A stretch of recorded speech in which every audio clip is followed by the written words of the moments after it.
with an Army helicopter Wednesday while attempting to land at Ronald Reagan National Airport near Washington, triggering an extensive search and rescue operation in the nearby Potomac River. Authorities have not yet reported any casualties or determined the cause of the collision. Meanwhile, all flights in and out of the airport were suspended as law enforcement helicopters scanned the scene for survivors. Emergency teams deployed inflatable rescue boats into the Potomac River from a launch point along the George Washington Parkway just north of the airport, while first responders set up light towers along the shoreline to illuminate the crash site. I'm Lawrence Keller. President Donald Trump stated that he had been fully briefed on this tragic accident and expressed condolences for the passengers, saying, "May God bless their souls." According to the Federal Aviation Administration, the mid-air collision happened at approximately 9 p.m. Eastern Standard Time when a regional jet arriving from Wichita, Kansas, struck a military helicopter conducting a training flight while approaching the airport. The crash took place in one of the most closely monitored and restricted airspaces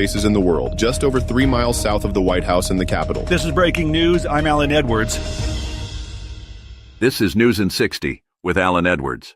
The White House has confirmed that Israeli Prime Minister Benjamin Netanyahu has been invited to meet with President Donald Trump on February 4th. Joseph Eckerson with the latest. This meeting follows recent discussions about relocating Palestinians to Egypt and Jordan, a proposal that has sparked significant debate. Serbian Prime Minister Milos Vučević resigned Tuesday following a wave of nationwide protest over the deaths of 15 people killed in a railroad station roof collapse in November in Novi Sad, the country's second-largest city. A tuberculosis outbreak in Kansas has become the largest in the U.S. since the 1950s, according to health officials. The outbreak has raised concerns about public health infrastructure and the need for immediate containment measures. The Los Angeles County Medical Examiner has revised the death toll from this month's devastating wildfires in Southern California to 29. The Eaton fire has been linked to 17 fatalities, while 12 deaths are attributed to the Palisades fire.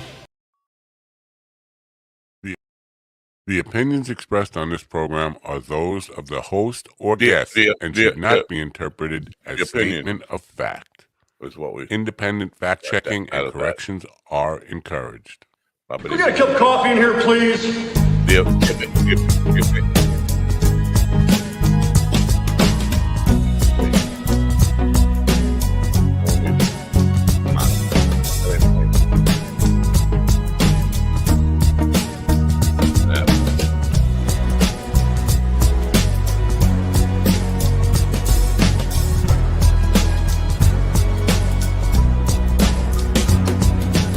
Damn good coffee and hot.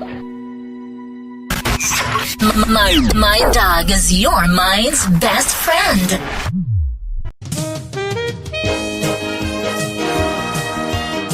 Why do we even go on? Why go on? My dog is your mind's best friend. Wake up, America. You've got a dog that needs walking. That's right, sunshine. Just put on a big pot of strong coffee and get ready to type your little hate mail with your opinions about kumbaya and flat earth insanity. Stand-up comedy? You want stand-up comedy? Well, we've got sit-down comedy. It's time for Coffee with the Dog. You make me laugh. Lighting. A little more light. Lighting. Oh, lighting.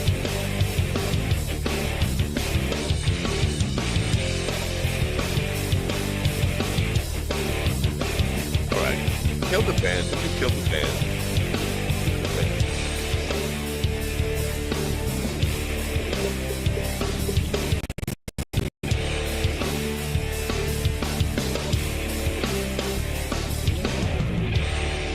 Good morning, nobody. What's going on over there? You gonna shut yourself off, or you gonna? How about that? You shut yourself off. Good morning, nobody. It feels like a Thursday. Might as well be a Thursday. Let's call it a Thursday and just assume Thursday, January 30th, 2025. As you heard in the breaking news, there was a mid-air crash between a helicopter and I believe it was an American Airlines jet over Reagan International in D.C. And a lot of irresponsible speculation going on by everybody, including the President of the United States. Conspiracy theories, everything's a big conspiracy theory. Everything is irresponsible talk without even waiting till they found all the bodies. It's just, this is where we are, folks. We can't wait to offer an opinion on something we know nothing about. Welcome to 2025. This is the way it is. I had hope, even though I saw about the crash last night before, before I went to bed or anything. It was 9 o'clock when the crash started, and on Twitter, it was trending like by 9:01 or something. But then I saw on YouTube a video about, you'd probably say, what the fuck are you talking about, this crazy old man? And yes, you're right. What the fuck am I talking about, this crazy old man? This crazy old man, this old man, he played. I saw a video about the implosion of the Flat Earth Society, the Flat Earth people, the Flat Earthers. There's so many groups out there. And it gave me hope because, and I'll elaborate on what's going on there, but there is so much crossover between the MAGA cult and the Flat Earthers, and so much similarity in the way they conduct themselves. In other words, they want to see evidence until you offer them to actually read the report or see the evidence, and then they don't want to do it because they know it will shoot down everything they believe in. And then once you do present them with the evidence, it's all fake. And it's just like, it's a constant, never-ending battle of trying to get through a wall of density. And I mean head density, thick heads. And so having lots of experience with the Flat Earthers, and most of them, let's face it, I say crossover. A lot of the Flat Earthers are MAGA people, and a lot of the MAGA people are Flat Earthers. It's all part of the same stupidity. But not all. Not all the people in either camp are crossover, but a lot of them are. But here we go. There was something called the final experiment, where somebody, guy with some money, offered to fly.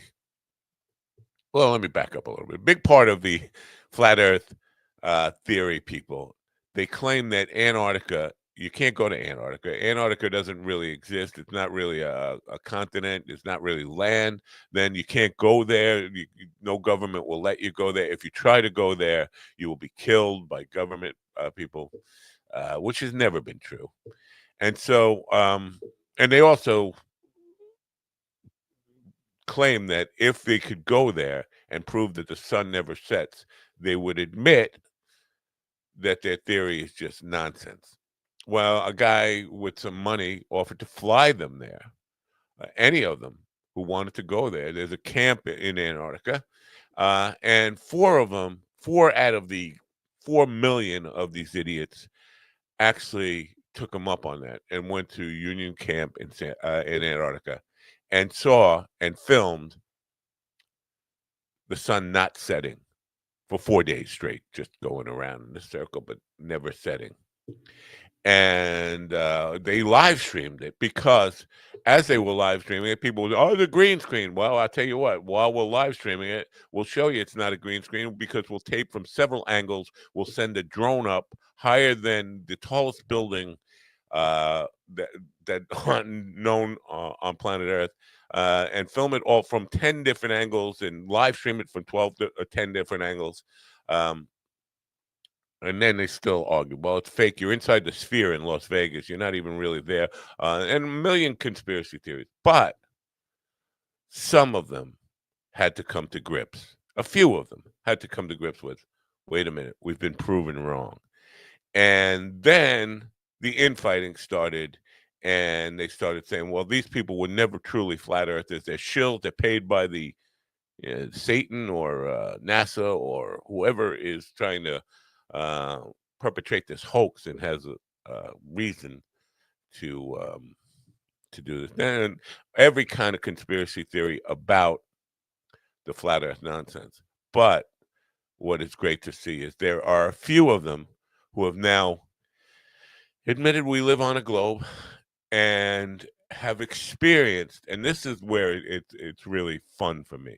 They've experienced having to argue with flat earthers, former flat earthers. People who were flat earthers up until a minute ago are now having to realize what it's like to argue with a flat earther. And it hit me that this is what it's like to argue with a MAGA person, a Trump culter. It's exactly the same. Denying evidence, looking at evidence and saying it's fake. Everything has got to be fake because it doesn't match what I want to believe. And so that's where we are. So that gave me hope. And then this morning I get up and I see the president of the United States trying to create a conspiracy theory about a plane crash. Plane crashes happen. Helicopters, planes, air collisions happen. And it's not always a great conspiracy. But then you see the other side, blaming it on him for, gutting the TSA and air traffic controllers and all this kind of stuff just last week. What I suggest, we wait and find the bodies first. And then if there is anybody left working for the United States government and, the FAA, maybe they could do an investigation. If they still have jobs, maybe we'll find out, and maybe we'll hear the truth about some of it someday. But, coming back to the flat earth stuff, it gives me hope that Dave Weiss is one of the people who was, Dave Weiss has been on this program. He's Flat Earth Dave. And he was one of the people who was trying to convince. Now, this is Flat Earth Dave, who has made a life out of the Flat Earth conspiracy and selling his app and grifting and all this stuff. And he hates me, so that's all fine. But watching him have to say, no, it's not a green screen, you idiots. They live streamed it from several angles. This is why it can't be a green screen. They have green cups and green objects that are not invisible.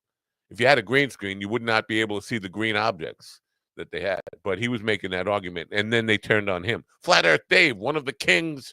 It's like turning on the temple. Sorry. Maybe I shouldn't have said that.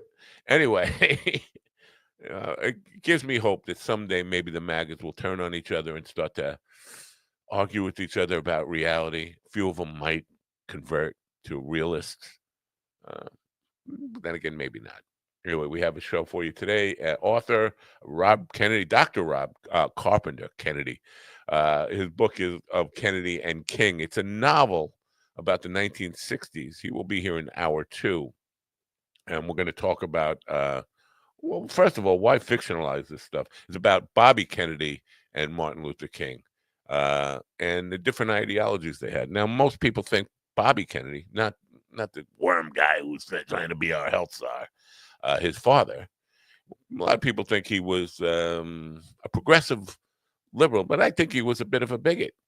And we'll find out about Rob's take on it later on. Last night, if you caught the program, I was talking about cannabis mostly, but we were also talking about ketamine therapy. And one of our sponsors is Mind Bloom. And you know what? I learned a little bit about what Mind Bloom really is because of the show last night. If you are, depressed, anxious, stressed, you might consider ketamine therapy. Ask G.D. Fenderson if ketamine is right for you. Mind Bloom is helping people achieve life-changing clinical and personal breakthroughs, alchemizing both the psychedelic medication, psychiatric care from psychiatric clinicians, coaches, we call psychedelic guides, and a lot of content and meditations and programs into this really transformational experience that, because it's delivered at home, costs a lot less and is a lot more convenient for people to receive.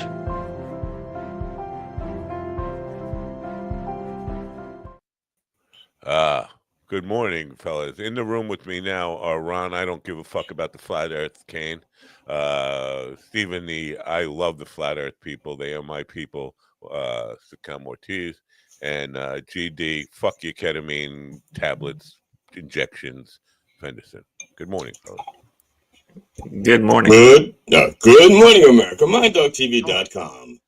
Did your flight simulator game cause an accident over the Potomac River last night? Whoa.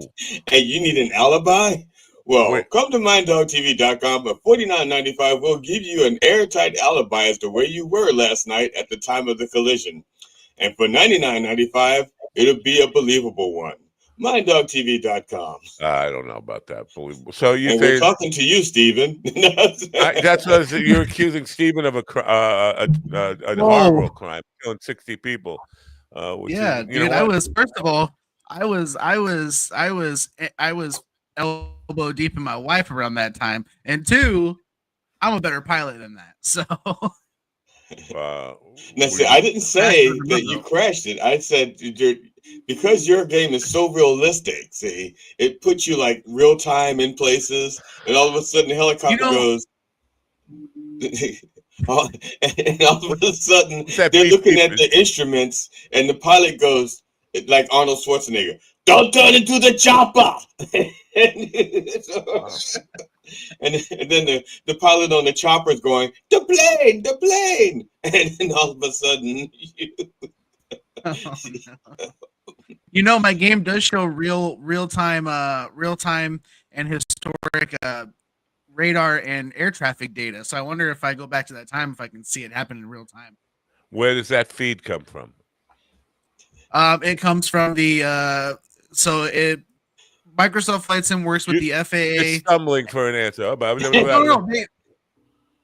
They work with the FAA, and they work with I believe the Coast Guard and whoever's in control of those pings and radars, and they take all the radar data from real world, both boats and planes, and they put it in the game in real time. Except for military craft, they're exempt. And then, some military is shown too. It just depends on if their transponders public or not. I would think all of it is a security risk. Why would you put all that information out there for potential terrorist attacks or whatever? It's always been out there. All you have to do is download Flight Radar. Flight Radar will show you everything public, including some military craft, including foreign. Yeah, I know quite a few plane aficionados who have that app. Oh yeah, absolutely, absolutely. Check it out. It's Flight Radar 24. It's called Live Air Traffic, and like I said, it shows anything public worldwide, including some military planes. Now, I had an app on my phone for satellite, and the funny thing is, first of all, it's not like I have anything that will shoot down a satellite. I don't have that capacity, but I would hope not. But there's some satellites that how should I put it? They don't want you to know they're there because they're military satellites. But you see these gaping holes in the satellite patterns, and like, gee, I wonder what's in that gaping hole. You know, it's like, oh, yeah, I wonder if it could be. It's cool, man. I find that it's probably best to not look into a gaping hole. It's like a gift horse. You don't want to look it in the mouth. You don't want to look into a gaping hole's mouth. Well, you can look into the gaping hole, just don't inhale.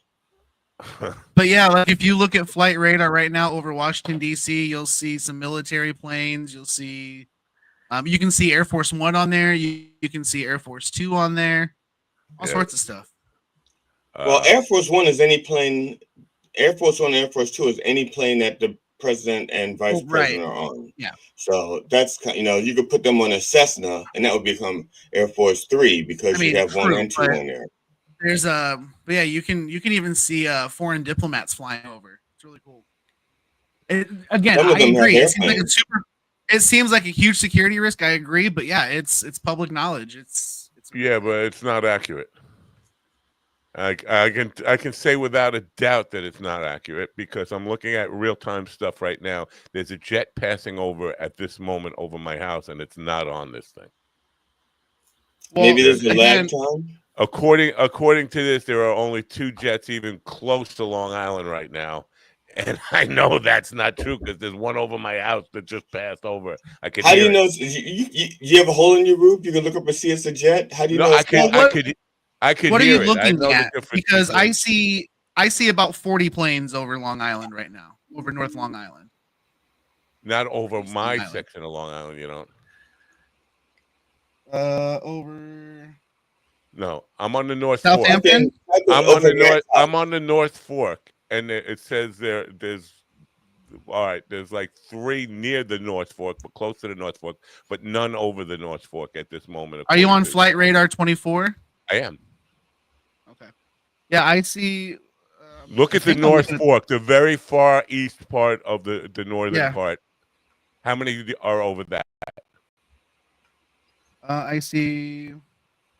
Well, 2 directly over the fork, and then there's 3 over. They're not over the fork. One's over the Peconic Bay, and one is over Wading River. Over the Sound. Yeah. Right, and it's going north over the Sound, according to this thing. And no, there's nothing over, nothing where I am. And I just heard a jet go over my house. So. Well, you really, also sound travels. I don't know how fast the sound is traveling over your house. The jet may be gone and the sound's just reaching you. I don't know. But the flight, it's not real time. That's what I'm saying. It's not real time because some of it is though. That's the thing. I've gone to the airport and plane watched and used it to track planes coming in. Well, what I'm saying, it does have real time data. What I'm seeing now is not reflecting the plane that just went over my house. Anyway. Are you sure? Yes, I'm positive. For what? Huh? You're positive for what? Is it bird flu? Yeah, Is it? And if it's bird flu, is it with N9? I'm positive that this is not real time accurate. That's what I'm positive. Okay. Right now, that I know pilots that would disagree, but that's neither here nor there. Well, while you're looking at planes, I'm looking at thirst traps. So we are different people. What are you looking at? Thirst traps. Thirst traps. That's no Why? shot. Why? And I'm looking at the body counts of people being dragged out of rivers right now. And right now, there's still, even as we speak, there's 16 bodies just got pulled out of the Hudson River in New York. And some of them have Rudy Giuliani's DNA on it. So I thought you were, you must have 2 eyes because I thought you were looking into a gaping hole. No, and I do have 2 eyes. Really? That's amazing. Yeah. One eye can look into a gaping hole, and the other can look into the Hudson River, which the Hudson River is not where they dump bodies. See, you're not even close. I didn't say they dumped it. I said they pulled them out of there. There wouldn't be any bodies in the Hudson River. There'd be in the East River. That's where they go. Why wouldn't there be any bodies in the Hudson River? Because the Hudson River flows way too fast to even hold a body. It's like white water coming into New York. And so nothing can be pulled, nothing can be washed out of the Hudson River. It could be washed out, but that's what I just said. The bodies are just no. You said they're pulling them out. They're pulling them out. They're not pulling them out. They've never pulled a body out of the Hudson River. And you notice how he said it was like white water. Yeah, they don't pull bodies out of the Hudson River. They wait till they wash up into the East River where they just float, and it becomes much easier. It's like. Sounds like somebody's done his research on how to dump a body in the river. I know. There is definitely that aspect to it. So anyway, ketamine, you inject it. Are you guys now? Does that change your willingness to try ketamine or any of these kind of things? You have to inject it. Are you guys? Don't they use ketamine? He's a needle guy anyway. He pumps up every morning before he gets on the show, and sometimes during the show. But I'm not a needle guy. I'm scared. Don't they use ketamine for sedation? Ketamine? No, it's to trip out. The doctor even used the word trip. It's like a 3-hour trip. A 3-hour trip. Matt, just so you know, 16 hours ago, a body was pulled from the Hudson River near Congress Street Bridge. Where? Show me this.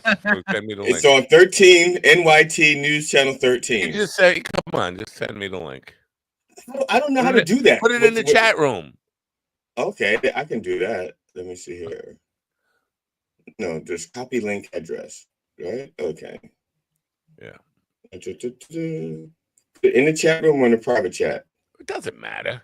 It does matter because they'll show up at 2 different places. And if I put it in a regular chat, it'll show up as you doing it. And if you're going to do it, you might as well do it yourself instead of having me do it and put it under your name. Put it in the private chat.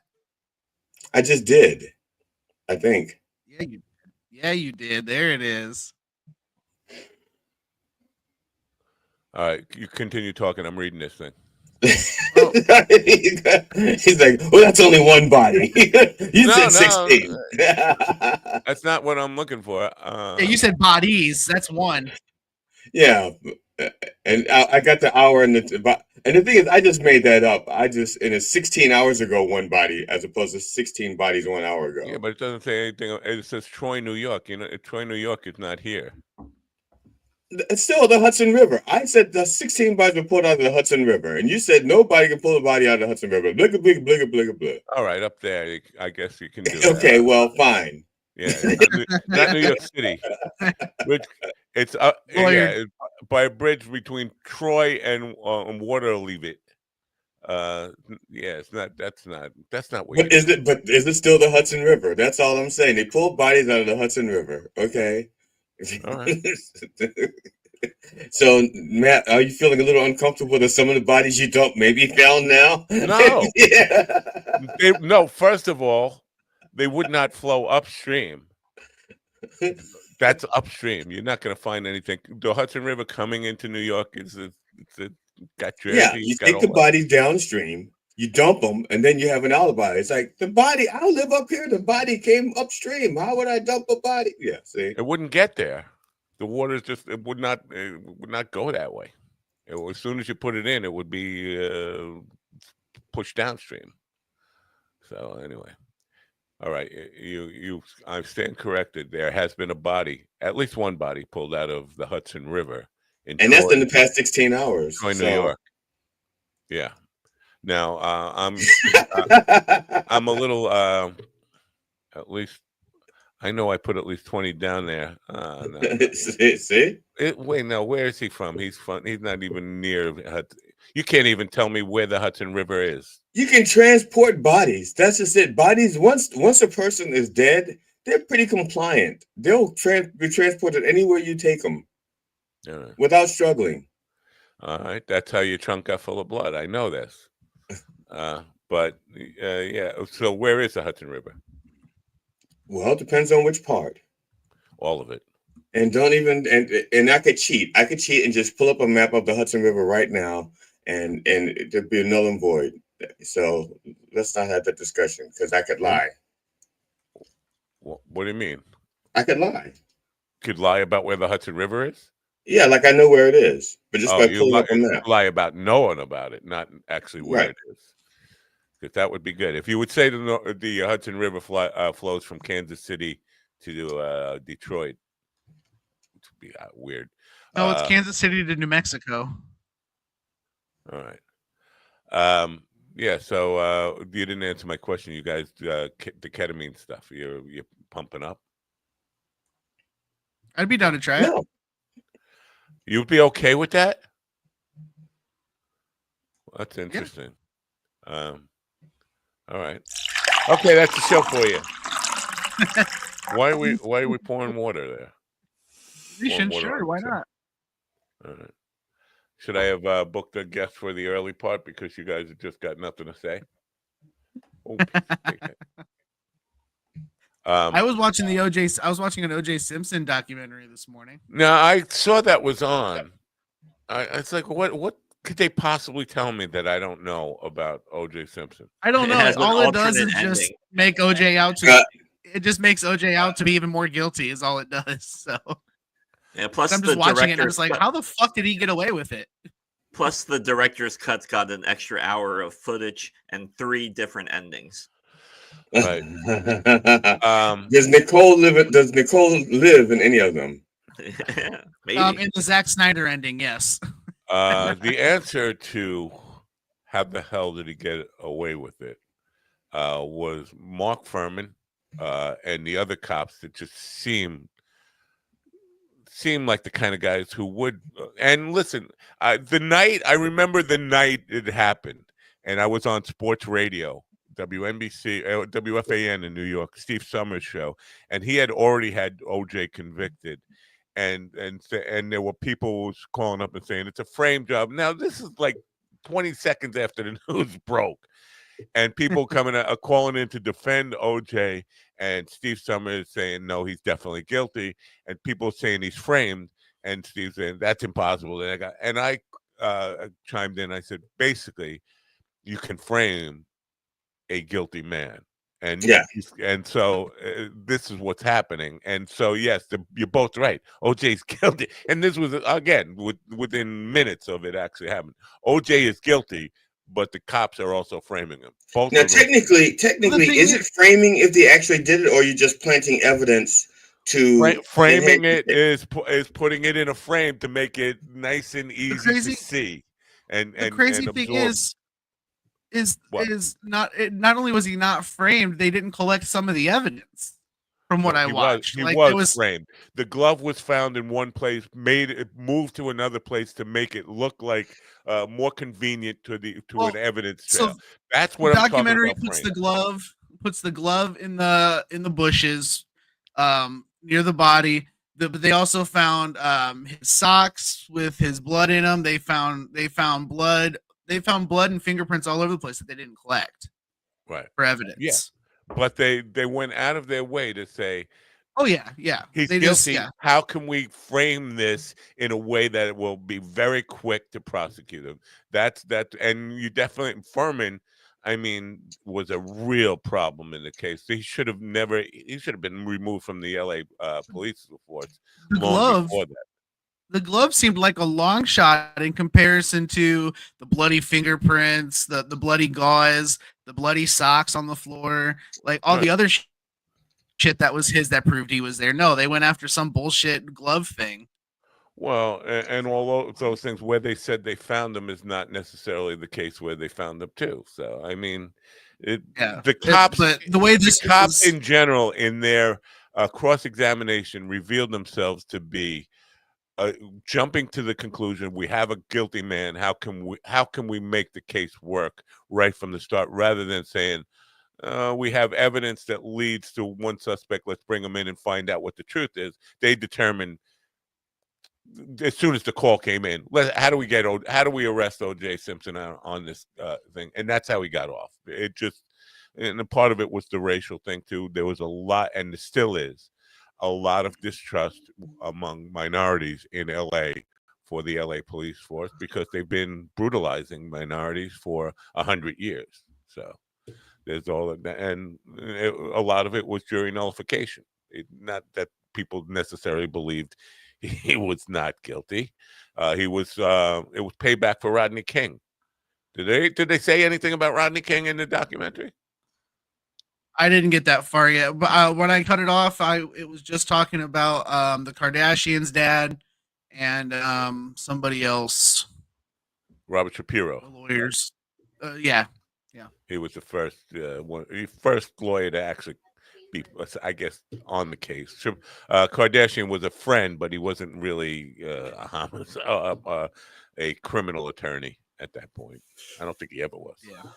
So how did he get away with it? He got away with it because people hated especially minorities hated the LAPD. The LAPD definitely did jump to, and correctly, they jumped to a conclusion that he was guilty. How do we make him look absolutely guilty so nobody can deny it, and frame them? Again, you can frame it's easy to frame a guilty person. You don't have to work that hard. It's just like, okay, they still failed. They still failed. I was trying to find legally if you can actually frame a person who did it. In other words, they did it. Can you legally, is it called framing or is it something else? That's what I was trying to find out. I think when you're planting evidence in general, it's framing. Like you're not like that's just all the way around. So I started Googling it, and I kept putting the question in.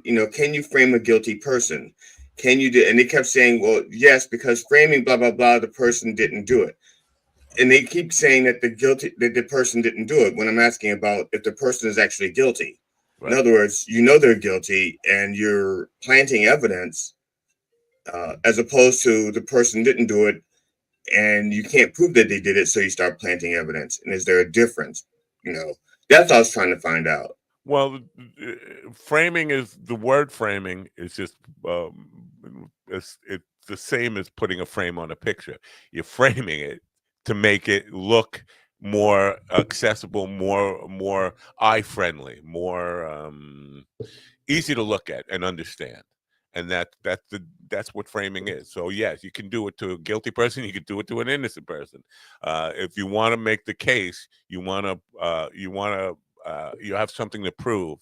You put a frame around it and you direct the attention inwards to where you want to. That's basically what they did. And Barry, what was Barry Schatz or something like that? The guy from the Innocence Project, the DNA specialist. He did a. What was his name? Barry Katz? No, not Barry Katz. No. Barry Schatz? Something. Yeah, was that shot? Something. He did I remember watching his cross-examination. It's like I knew in my heart that OJ was guilty, but this guy, with the way he presented the DNA evidence and transference and all that stuff, he definitely worked a lot of reasonable doubt into his whole thing. Did they talk about any of that stuff? The case? Did you watch the? It wasn't a series, right? It was just getting to it. It was just getting to it. I was just getting through all the publicity of the murders and all of that, and it was just getting into. We were just waiting for OJ to turn himself in. Wow. Barry Shack. Where it let off. Yeah. He was on a plane to Chicago, right? He got on a plane to Chicago. I remember that that's when we were having that argument on an FAN. He hadn't even landed yet, or he was still on the plane. They were waiting for him to turn around. That kind of. So yeah. They said they had spoke to him on the phone. They said they spoke to him on the phone. He said he needed time to talk to his lawyer and family, and he'll be turning himself in. Tim Law said he was framed. I saw the photo and receipt from the frame from Big Lots. Yeah, exactly. that's what I knew it. But I thought they paid cash for that frame. What was all the cash in the car for? Oh, that was OJ's cash. Why is he bringing up Carl here? Does anybody know why he's bringing up Carl here? He said, "Man, OJ, a good lawyer and a negligent cops." OJ didn't have a good lawyer. He had. There was the dream team of lawyers. He had F. Lee Bailey and Johnny Cochran and just a ton of and Barry. What's his name? Barry. Yeah, that guy. And more. I mean, there were so many lawyers. At one point, half the courtroom was OJ's lawyers. So Kardashian. Yeah. Well, either way, OJ's not coming back. So he could appeal it. Can he appeal it? He's on. Dude, that would be a good horror flick. The Return of OJ. Finishing the job. Scary. Did anybody? And now I'm not saying you guys because you guys don't read. Does anybody ever read OJ's book? If I did it, or we just well, of course you did it. Why bother reading it? I mean, he wrote a book. Yeah, I never read it, but I just assumed it was him confessing. I just took away the words "if." Right. So nobody actually knows what it says inside the book. It's kind of like Trump's healthcare plan, unless somebody opens it up to see that it's all blank pages. It could have been all blank pages. OJ's book. If I did it. Well, with CTE from being a football player, I'm sure he forgot some words. So. Right. So now what's there was actually one of the. I think it was Bush 2. It could have been Trump. It's really weird when you're trying to think about crooked by Republican presidents. I get them mixed up now, but they had this huge document, like there's thousands of pages, and it was just for show. It was all blank pages. That was Trump with the Leslie Stahl thing, and on the 60 Minutes, the healthcare plan. She came the dopey blonde press secretary, because Leslie Stahl was asking Trump about his healthcare plan. He said, "Oh, it's about 2 weeks," and then she said, "It's been 2 weeks for a while," and then. Kaylee, whatever her name was, she came out with this huge book and put it on the table and said that's the healthcare plan. And Leslie Stahl went over and opened it, and it was all blank pages. Oops. Whatever. That doesn't impress the cult. It doesn't, nope. Even at that point, you see the guy's trying to pass off a book full of nothing as his healthcare plan, and they still don't come to the conclusion that, hey, this guy might be full of shit. Now, did y'all, by chance, did any of you watch any of the hearings, like Kennedy or Nome or any of them? How could you like sit there and watch the whole thing? I've seen clips of it, but God, how does anybody listen to that man speak? This guy who calls himself Representative Jack Kimball, he's just a fake representative on Well, Twitter. I'm just curious because in both of those cases, Christy Nome's case and in the case of Kennedy, they did not know what the job was that they were applying for. Right. They didn't know what they did. They didn't know. Yeah, they still don't. So that's to me, I don't care if you're Republican or Democrat or independent or cult member.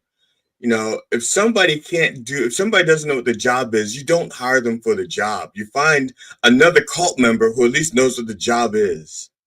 Well, in Kennedy's case, he was promised if he dropped out of the race and endorsed Trump, he would get that nomination. Okay, well, Trump did his part. He kept his promise. He nominated him. Right. Now the Senate can do their job. They didn't make the promise. No, they can do. I didn't say they will. I said they can do their job. They can't. Yes, they can. No, they can't because they're being threatened with losing their job if they do. But if people don't vote for them, they're going to lose their job anyway. So what I'm saying is, people, call those fucking senators and threaten them with their jobs. You know, you have the power. Call them. Don't make me find the phone number for you. He's wrong. You don't have the power. You do have the power. It worked. Look, they just took back a couple of things the other day because people started calling in and put pressure on them. And so they're revising some of their idiotic executive orders. You know, but to the hearings, and most people won't even know what goes on in those hearings. Most people won't even watch the clips. But the point I was making about that with Kennedy, especially Representative Jack Kimball, who's not really a representative, he's just a fake guy on Twitter. He said, "I can't listen to Robert F. Kennedy Jr. without thinking about Martin Short doing a bad impression of Kate O'Hara or something. I can't think of her name. The actress. Yeah. Oh, Henry. Katharine Hepburn. Hepburn, yeah. And somebody trying to start a car in the middle of winter. That's what he sounds like. So I can't listen to him for more than like 60 seconds without I'm sorry, Matt. I think he needs to clarify it. Which winter? Is this like a Florida winter or a New York winter or a Maine winter? Because if you're trying to start a car in the Florida winter, it may not sound like that. Antarctica winter. Okay, that's more. I'm just trying to get the imagery right. That's all. Right. That's fine. So yeah, I don't know how you can watch 2 hours of him. First of all, I posted a clip of Midas Touch picking apart the perjury. He just lies about shit that he said. Like, I never said that. I never said that. We have tapes of you saying it, like right here. Here's the evidence of you saying, I never said. Well, you never said much because you sound like a star. But if we parse through that and figure out the words, you actually did say that. So he committed perjury at least a dozen times. They have, a reel of evidence of him saying, I never said what's on tape that he said. So that should be disqualifying right there, and he probably should be brought up on criminal charges for perjury. Well, he was saying, his defense was, he was saying that yeah, he said those things, but they didn't show the rest of it where he clarified what he was saying. That was his defense the last time I saw him talk about it. Yeah, I said it, but there was more to it than just that. I was reading from a National Institute of Health document, whatever. You said it. It's a yes or no question. Did you say it? And he was just in full denial about saying some of the stuff. So yeah, some stuff he goes like, I don't remember. I don't know. I don't think I don't know. I don't know. Whose job is it to Gavin? Whose job is it to prosecute somebody who commits perjury in front of Congress? Is it a federal? It's a federal crime, but who prosecutes it? The DOJ? Because then it'll never happen. You can just say Forget about it. I think it depends on the rules of the time, because I think, for example, the Republicans, since they're in charge of the committees, that they'd have to bring it. Like the Democrats can say we want to bring charges, and the Republicans are like, nah. My wife asked me what I thought about Robert F. Kennedy Jr. last night, and after I told her, she said, "Have you gone full, hard left now?" It's like, no. In my thinking, there is no left and right. There's right and wrong, and this guy is clearly, I mean, he's just not only nuts, stupid, and dangerous. He's just like dishonest to the core. He was a Democrat calling Trump the devil and all this stuff until he realized he wasn't going to win, and he figured he could, if Trump offered him this position, he could use that as a stepping stone because he desperately wants to be president. He believes in somewhere in the back of his worm-eaten mind that he's destined to be president someday, and this was his stepping stone towards that. But to sell out all of your, and I said, whatever, espoused principles. She said, so you think he had principles? No, I say he espoused principles. That doesn't mean he actually had them. Yeah, his wife has the principles, not him. His spouse principles, right? Yeah, right. That's right. I don't know if she has any principles either. She's I mean, well, they may not be good principles, but I think she has them. I don't know her name. I mean, I don't know who she is. It's something Hines, right? Chrissy Hines. Well, she probably thought, well, I'll marry a Kennedy. He won't live long because somebody will blow his head off. I'll get some money. I'll remarry. And so far, it hasn't worked. And then she even gave him a brainworm, and it still hasn't worked. See, she should have done her homework, because not every Kennedy is shot. Like Teddy had to have the brain cancer, and then John Jr. had to have the plane crash. See, but so you believe it's always brain related, though. Nobody ever has like a heart palpitation or a stroke. No, they all have brain shit. You believe that story about JFK? Come on. 2 weeks. 2 weeks? 2 weeks? You sound like a panic. Huh? You mean dying in a plane crash? Yeah. Why wouldn't I believe it? Look, the reason why I believe it's true, because Steven had it on his flight simulator. And Steven, I don't think there was a flight simulator in 1990. I want to say 98. No, the flight simulator does historical tracking as well. So you can recreate scenes. Like you can use this flight simulator to recreate the Abe Lincoln assassination, because you do the flight path of the bullet. Steven was quick to say, yeah, there was, but it was like an 8-bit alien invasion, little, pixelated graphic. That's what it was. It was not. The video games in 1998 was still lame. Like 80s asteroids. Well, the video games were lame because there was a flight simulator, but it was garbage. We lost Steven. He's just like frozen up in the finish inside. Yeah. All right. Okay, that's the show. Well, we lost him. What did you do, Ron? Ron types finish. Ron plays finish inside me and he disappears. So where is he? Is he inside you finishing? I don't know. It's just. I just kind of noticed that we haven't heard Ron do the brainworm guy. I thought about that a while ago. I guess Ron is saving himself. Yeah. But for Congress, when they ask him to testify. Did you give up on the brainworm guy, Ron? You just got tired of doing it? I do it occasionally, but I don't know. Do you think he's going to get confirmed? Do you think? Well, probably, because it's not like conservatives have any type of backbone. Yeah, I think that Thune has made arrangements with some senators, and they said something like, "Okay, we can lose 3 votes. Who's most in danger here? And you should vote no to save your job. Okay, you 3 can vote no, and then we still have the tying vote in JD Vance. Nobody else can vote no. Now, McConnell can vote no because he's got nothing to lose. You know, he's not running for office anymore, and he won't even remember these votes in a short period of time. On the other hand, McConnell could vote yes, and he just told him he vote no, and he wouldn't remember. Right. Yeah. Yeah, I didn't even know McConnell was around. I thought he died a couple months ago, but he did. Nobody told him yet. Yeah.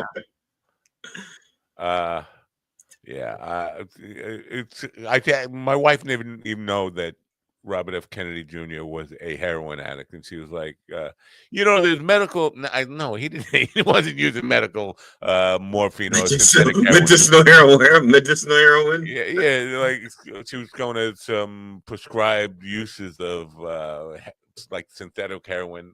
No, that's not. We're talking about 15 years of shooting up in his arm every day, and he said that the only reason he could get, and he was kind of recommending it as he said his ADD was so bad that he couldn't read, and heroin is the only thing that allowed him to read.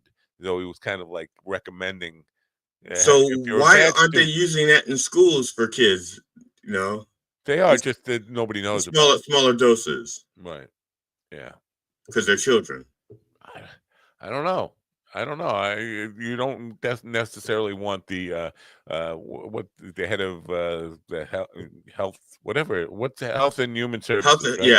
Health and Human Services, HHS. Right. You don't want the head of that just kind of recommending that school kids start their day with a nice cereal, free lunch, and well, you know they're not going to recommend free lunch, so stop that. Well, a syringe of heroin. That's a compromise. You get a bowl of cereal and a syringe full of heroin every. Yes, sir, because you got to have something to throw up, right? When you do heroin, you got to throw something up. Well, I can't do it, but yeah, that's what he did. So because my sister kept a can under her bed, so when she shot up, she could throw up into her coffee can. He highly recommends heroin as if you're having problems in school, get on the heroin and you'll be a much better student. What is this? I'm getting text messages from strangers again.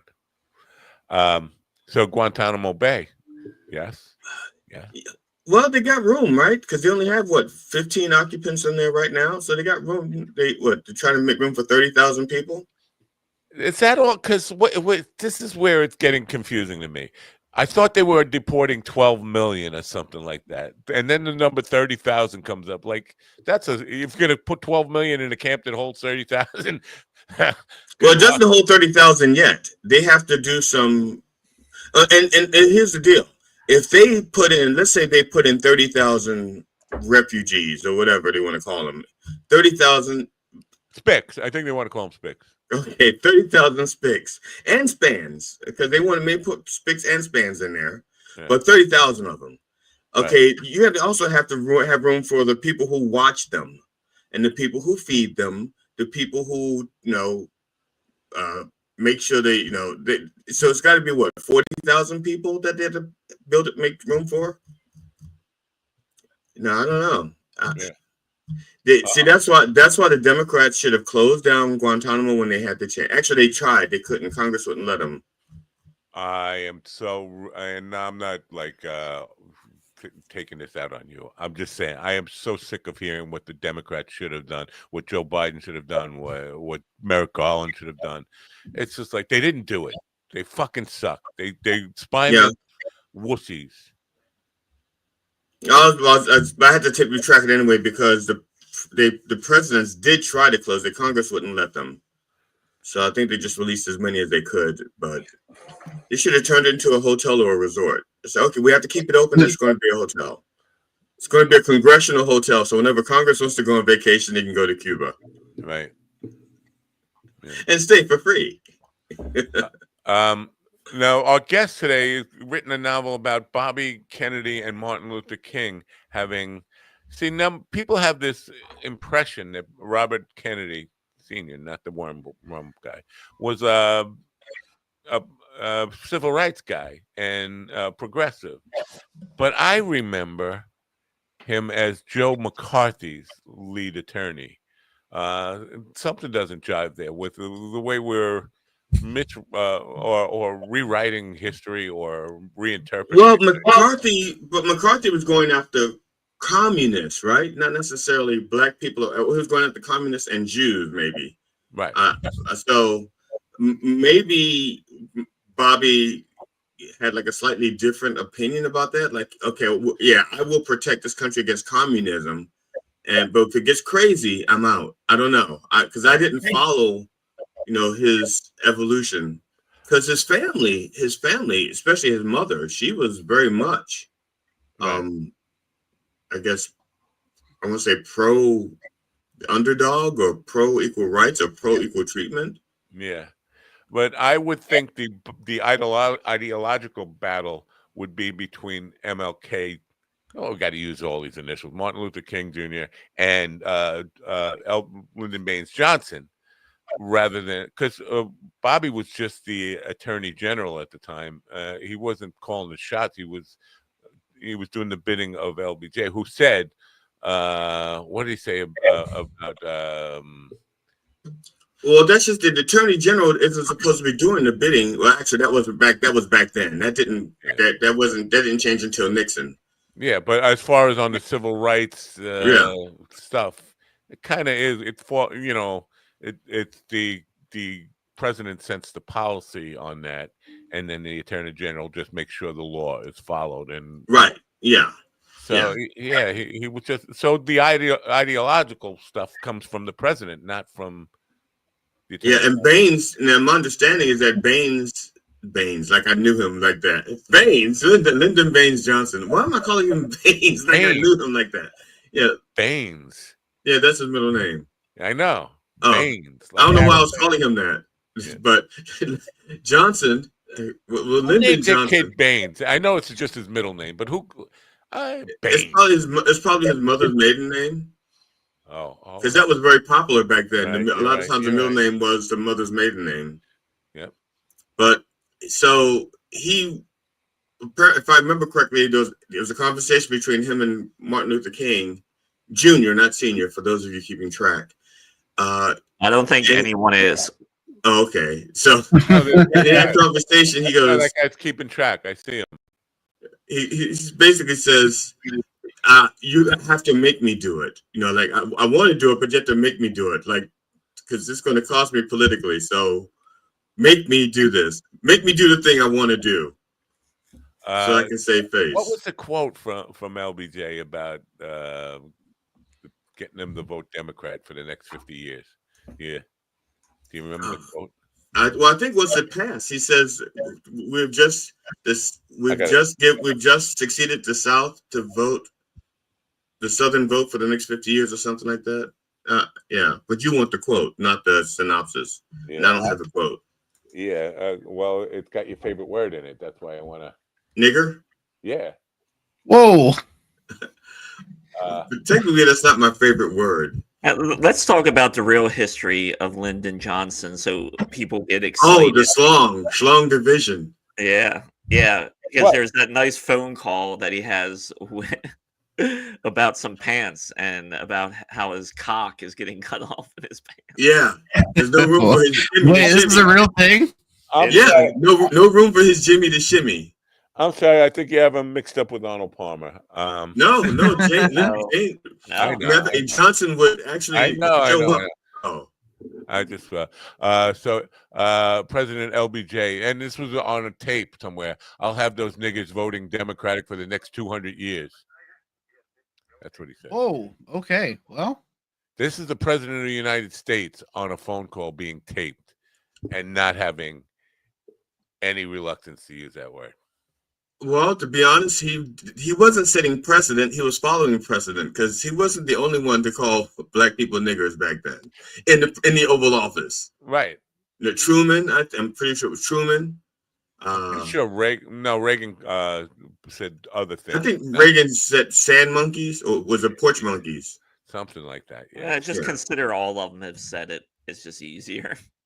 Yeah. Yeah, that's usually probably the case. But the reason I even bring that quote up is because people give LBJ credit for being a civil rights guy and signing civil rights legislation, but that his motive was to get him to vote for Democrat for the next 200 years. Like, was he planning on being around for the next 200 years? I don't know.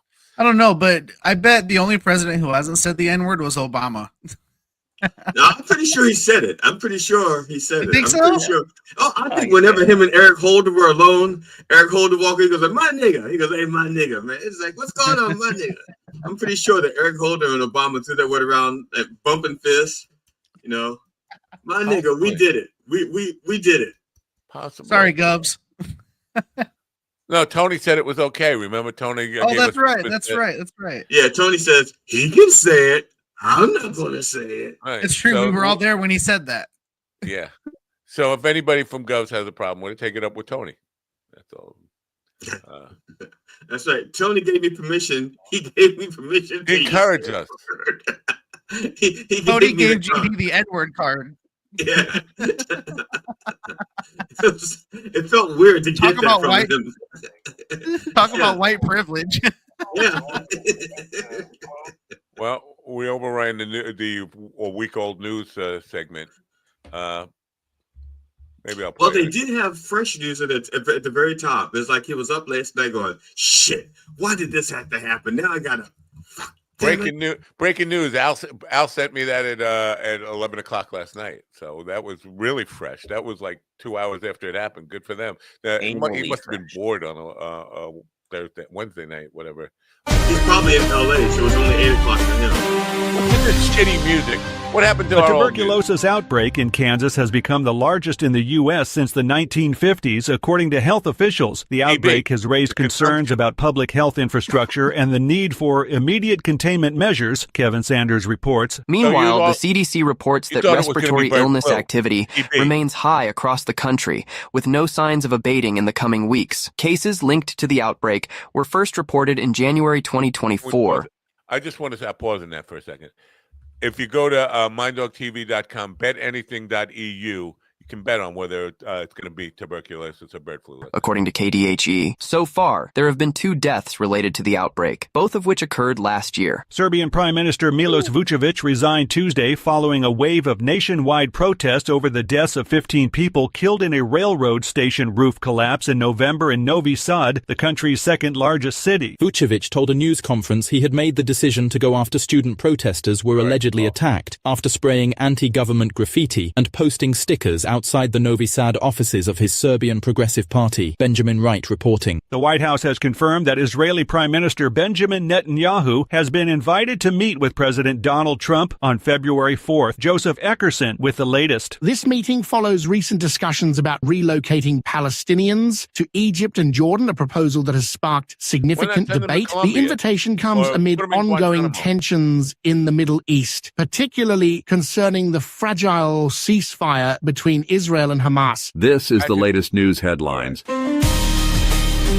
An elementary school principal has been arrested after allegedly throwing a massive boozy house party for over 100 juveniles, authorities said. The incident occurred on January 19th when authorities from the Cocoa Beach Police Department responded to a home after reports of a large house party and observed over 100 juveniles at the residence in matching t-shirts, many of whom were consuming alcohol that was later learned to be available in coolers at the residence, according to a statement from the Cocoa Beach Police Department. Lawrence Keller reporting. The tale of a passenger plane with elementary school kids getting drunk at a house party. Well, did you say? I thought you just said juveniles, which could be anybody under 18, right? Okay. Hey, they deserve it. They deserve it. We've been lowering the labor laws so 12-year-olds can work at McDonald's at 2 a.m. So now you're going to tell me? No, now you're going to sit here and tell me that these kids aren't allowed to drink? No, I'm just saying. I'm backing up your point. I got school shootings to deal with. Drink on your own time. So I kids, get it. man, kids, it's just a stop at the bar on the way home from work, is what you're saying. It's the 10-year-olds that are out there listening to this show. You know what?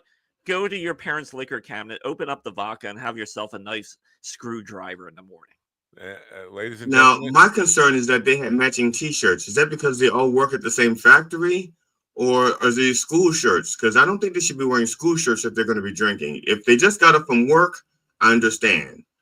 But if they just got up from school, they shouldn't be drinking. They should be doing drugs. They were MAGA shirts. I have the phone call about LBJ's pants loaded up.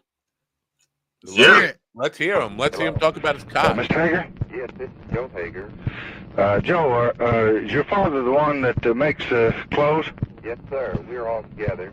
Y'all made me some real lightweight slacks that he just made up on his own, sent to me 3 or 4 months ago. It's a kind of a light brown and a light green, rather soft green and soft brown. Now I need about 6 pairs for summer wear. I need about 6 pairs to wear around in the evening when I come in from work. And I can send you a pair. I want them a ½ inch larger in the waist than they were before. Except pieces of stuff left back in there so I can take them up. I vary 10 to 15 pounds a month. So leave me at least 2.5, 3 inches in the back where I can let them out or take them up.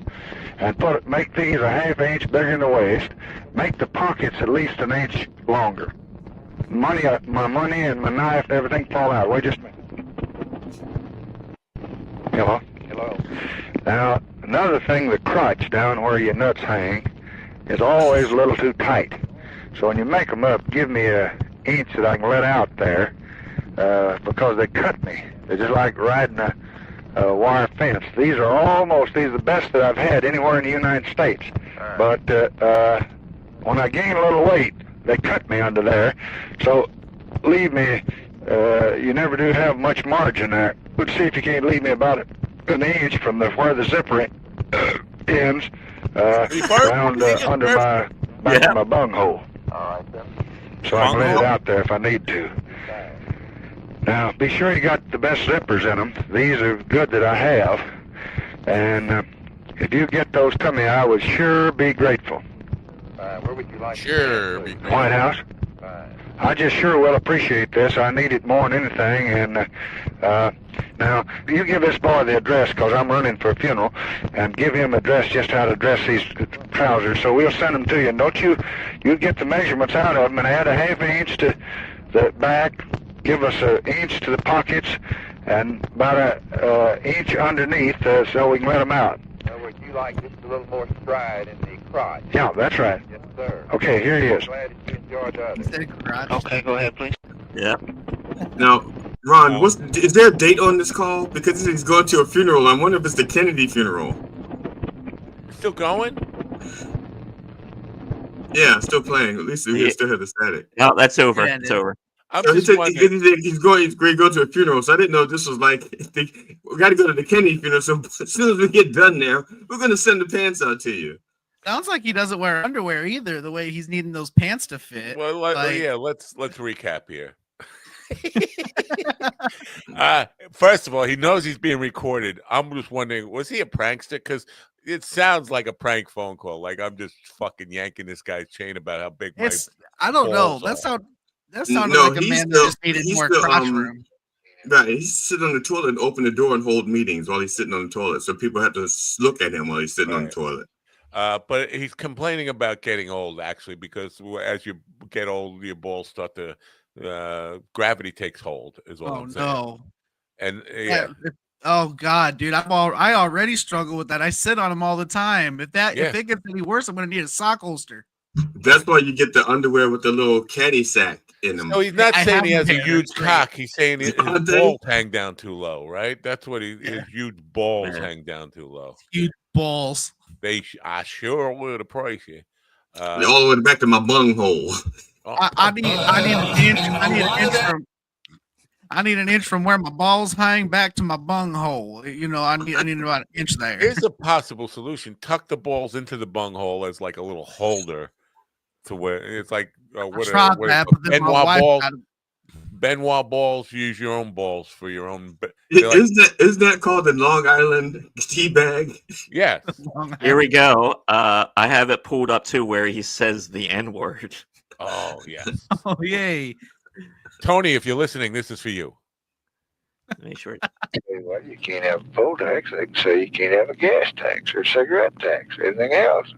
Federal government's telling the states pretty tough what their business is. Now, you can say that they can't discriminate, but I've got to prove that it discriminates. Now, I can't prove it in Texas. There are more niggers voting there now than white folks. There are more of them buying poll taxes now than white folks.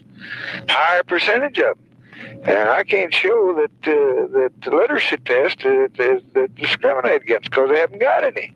They got no test at all. Just by God, anybody that can get up and pay $1.06 can vote. Wow. Man. This was in my lifetime, so it's wild just to even think of the. He knows he's being recorded in the Oval Office, and just has no. He didn't even like pause or anything. Maybe after a while, you kind of forget you're being recorded and stuff. So maybe I never did. Wouldn't you like to hear the Trump phone calls? Oh God, dude! I bet the Trump calls would be wild. Well, a lot of the things, see, that's why he stopped using as many. Like a lot of times, he would borrow someone else's phone to make a phone call. Right. He make a lot of he would look at chief of staff and goes like, "Mark, yeah, let me hold your phone. I'm using it. I'm playing solitaire. No, I need to make a call." And then he goes on and says, "Look, Ukraine, or whatever." Right. So we got 5 minutes till Dr. Rob is supposed to be here, but this is what his book is about. Well, not necessarily LBJ, is more Bobby Kennedy and Martin Luther King, but the same time frame. What I'm going to be curious about is why you even fictionalize any of this. Why make it a novel when the actual the nonfiction part of it is just so out there and to me, it's far more. Can you make it more interesting by fictionalizing it? What do you do? Have Klan parties in the Oval Office?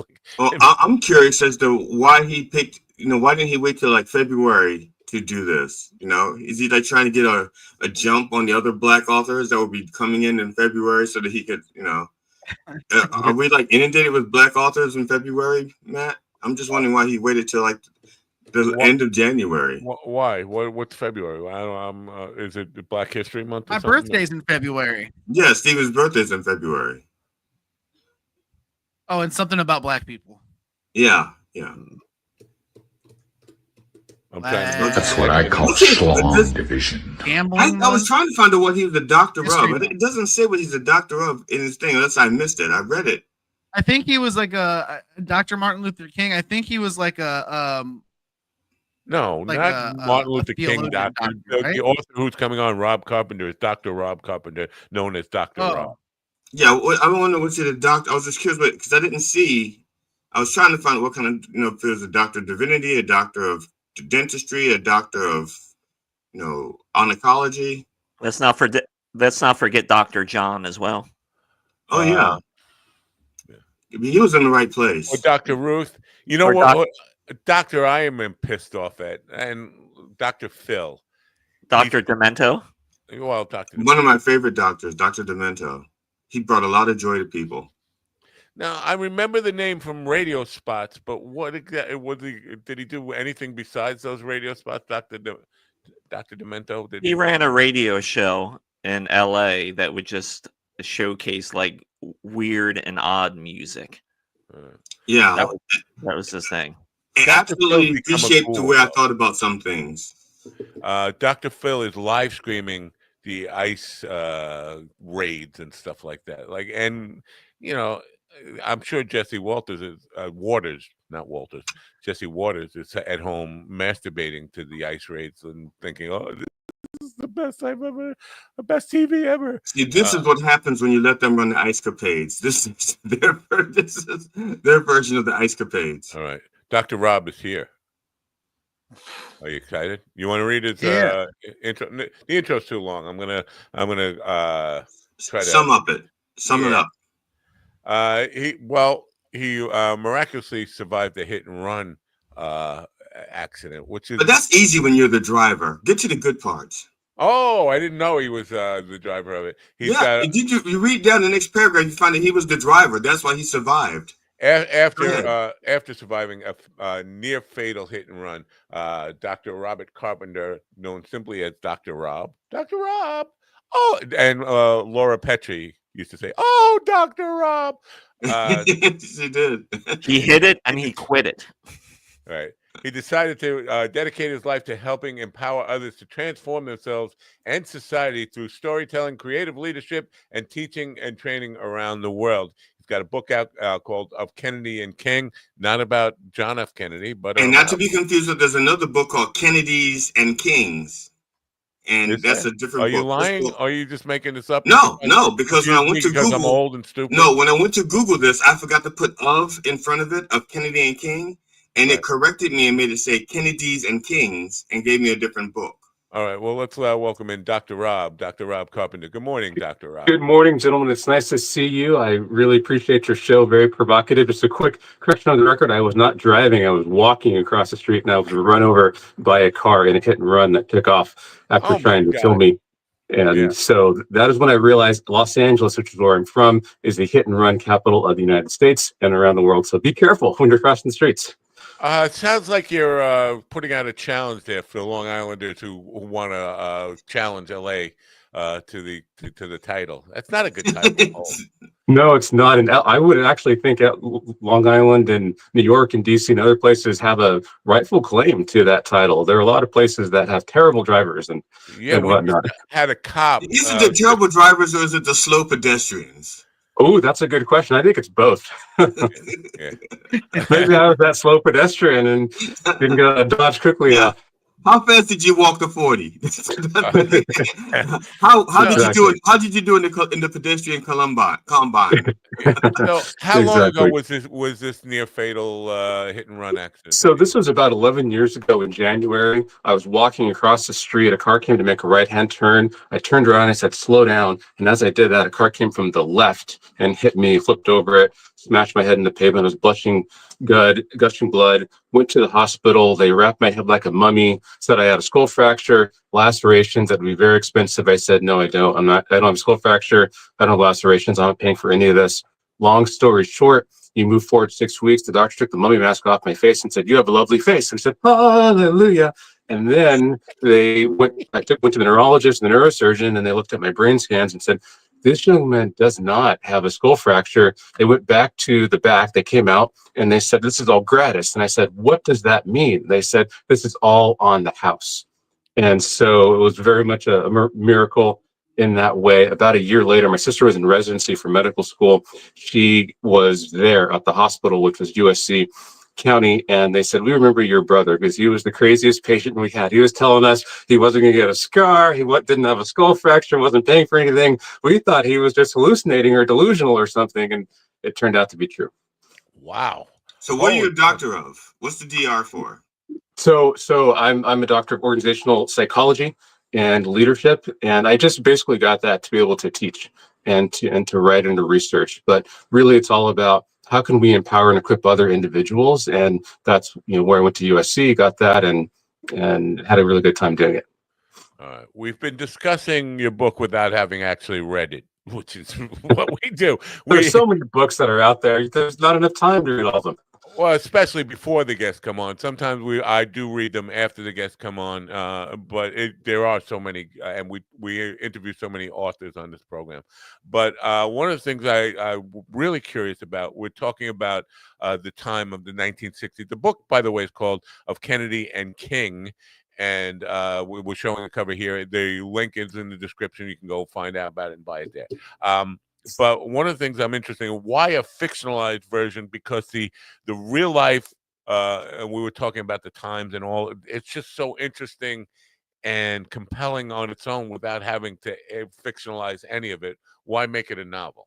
No, that's a fantastic question. I did so because the nonfiction accounts are fantastic, and they typically tell them from usually either Bobby Kennedy's perspective, Dr. King's perspective, JFK's perspective, Hoover's perspective, the Black Panther's perspective, and I wanted to be able to integrate all of these. That was the first thing, and I wanted to tell an emotional history of what was going on. So I wanted a kind of multi-ethnic, multi-perspective, emotional history. When you read through many of the wonderful works that are out there, like Taylor Branch's work and others, they're very factual, very cut and dry, and you don't feel the gritty, raw emotions. And so what I wanted to do was I wanted to create an immersive reading experience that allowed us to be in the room. So the story is about 97% sticking to the facts, but I wanted to see what was it like to actually feel what they felt, to feel their highs and their lows, their pains, their traumas, the psychiatric events that they went through. Because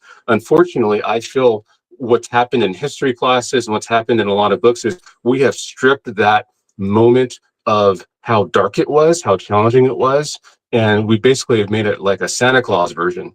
And so we celebrate King, we celebrate Bobby, in some cases we celebrate JFK as though they were just people who were always meant to do these great things, and we don't understand that they had real emotion and that they had struggles and they didn't always make the right decisions. And so therefore I don't think we've learned the right lessons, because we have basically said, oh, they're these phenomenal figures and we can't relate to them as human beings, and we can't emulate what they did.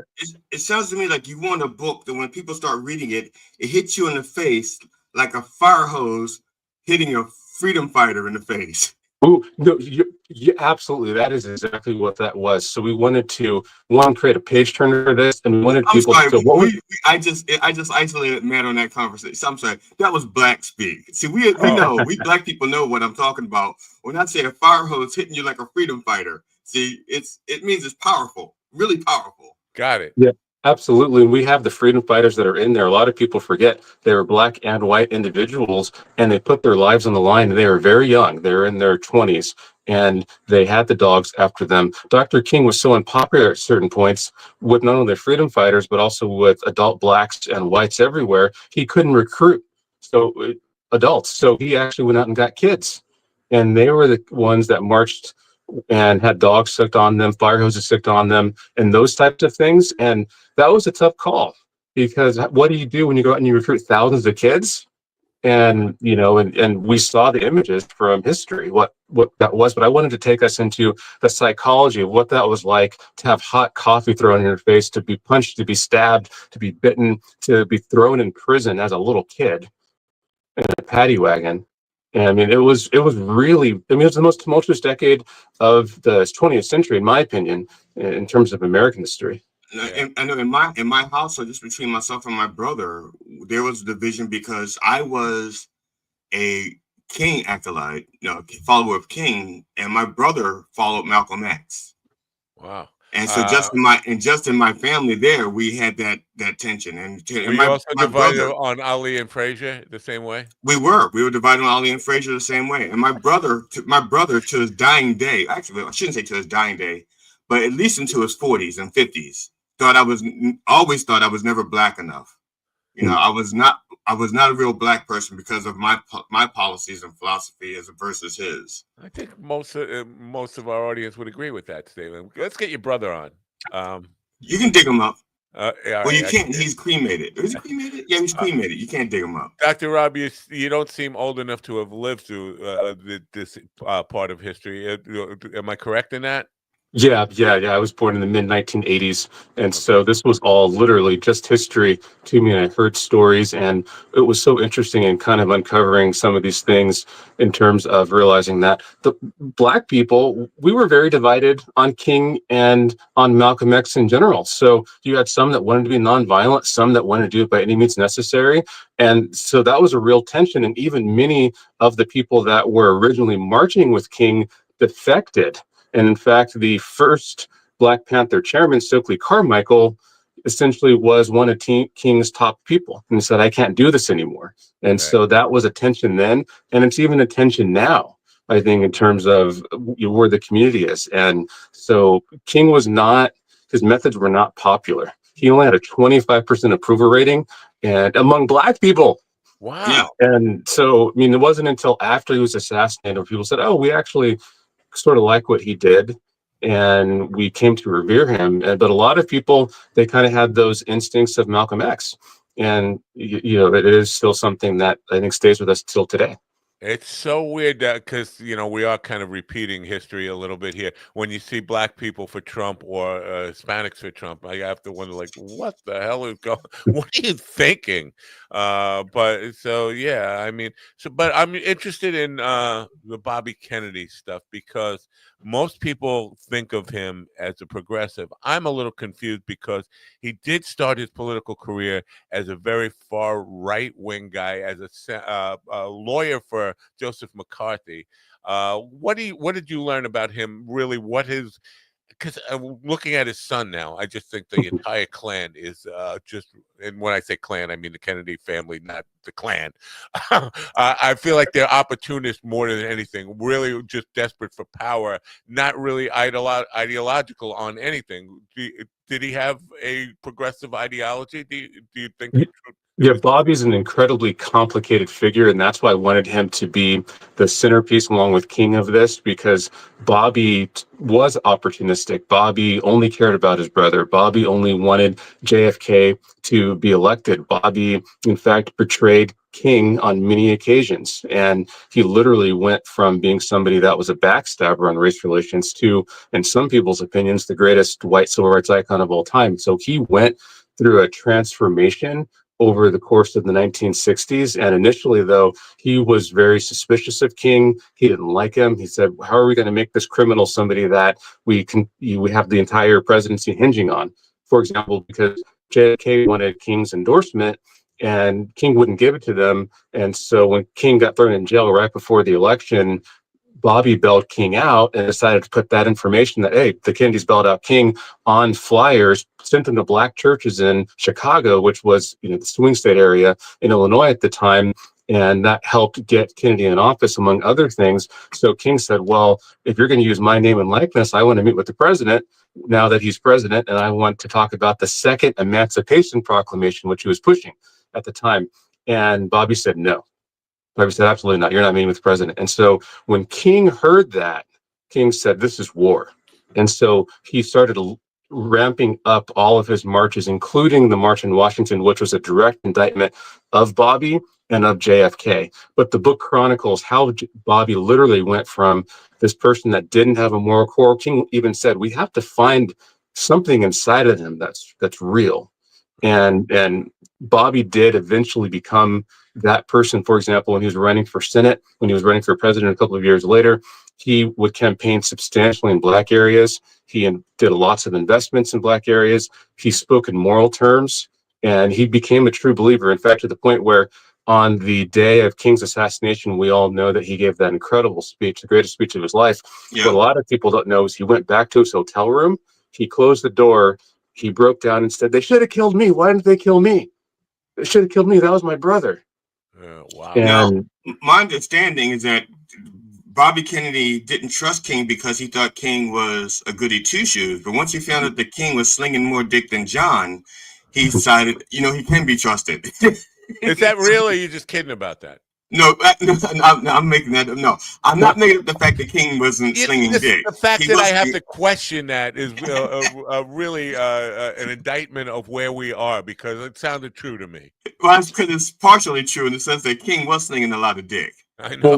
Well, what's crazy about all of the situation is, so a lot of progressives do not forgive Bobby Kennedy to this day for essentially authorizing the wiretap that got that information about what King was doing in his extramarital affairs. So as an example, J. Edgar Hoover, who of course was the head of the FBI, was technically Bobby's subordinate when Bobby was the attorney general. Right. However, Bobby was young. He was only 33 when he was appointed, and he never practiced law. And Hoover, of course, was the most popular politician or political figure in the country at that point, which is crazy to think. And so Hoover was collecting dirt on JFK because he thought JFK he just didn't like the cut of his jib, so to speak. And so Hoover had uncovered all of these extramarital affairs on JFK. So he invited Bobby in, basically said, if you don't authorize a wiretap on King, I will release this information on your brother. So Bobby basically feels backed into a corner, says, I'll sign it, I'll authorize it. And that's what he did. So Bobby was blackmailed into doing that because he wanted to protect his brother, didn't really care much about King. And to this day, many progressives have never forgiven him for that. Wow. Hoover is intriguing in the fact that I have poo-pooed the people who use the phrase deep state. Like, there is no deep state, but there was definitely a deep state when Hoover was the manipulator of information, blackmail, and extortion within our government in very very really crooked ways, dishonest ways. So there was a deep state, but I'm under the having worked within government and within government agencies and known some people, that I don't feel like it really truly exists. I've never seen anybody get orders from like above to act a certain way politically, but it definitely was real in that time. So that probably feeds into everything that MAGA is talking about with the deep state right now, is because we have that legacy. Do you address that in the book, like the legacy of the conspiratorial mindset? Then we owe a lot of it to J.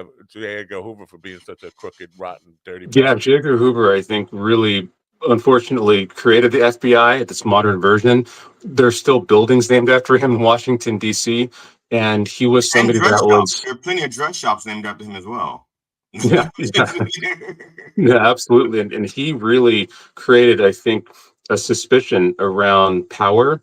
You combine that with Nixon and some others later on, where people don't trust authority any longer. Hoover was a master manipulator. In fact, he was known for having a blacklist, and Supreme Court justices, politicians, so many were fearful of him, mostly not only because of his power, because he was so popular.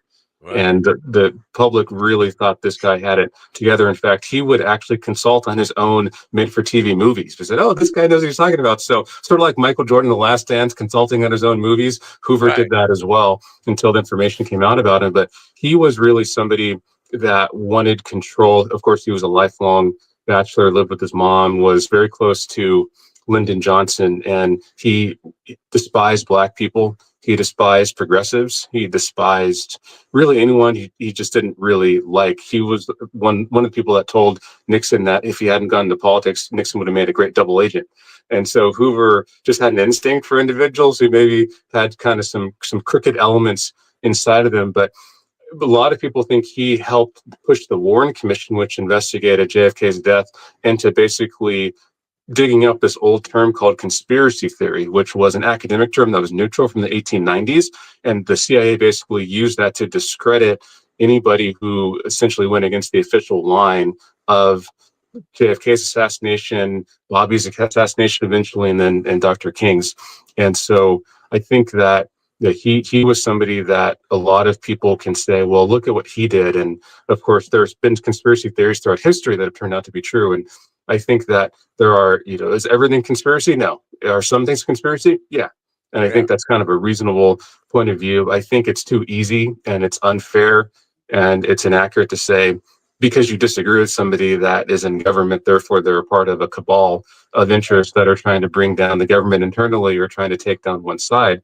It doesn't mean there aren't people that have interests that may be doing some of those things. But yeah, I think that people will cling to anything that's favorable to their side. And so Hoover definitely played into that type of thing. And he was a very complicated fellow, and he really manipulated Bobby and King. And I mean, he essentially sent a note to King telling him he's a degenerate and that he should kill himself.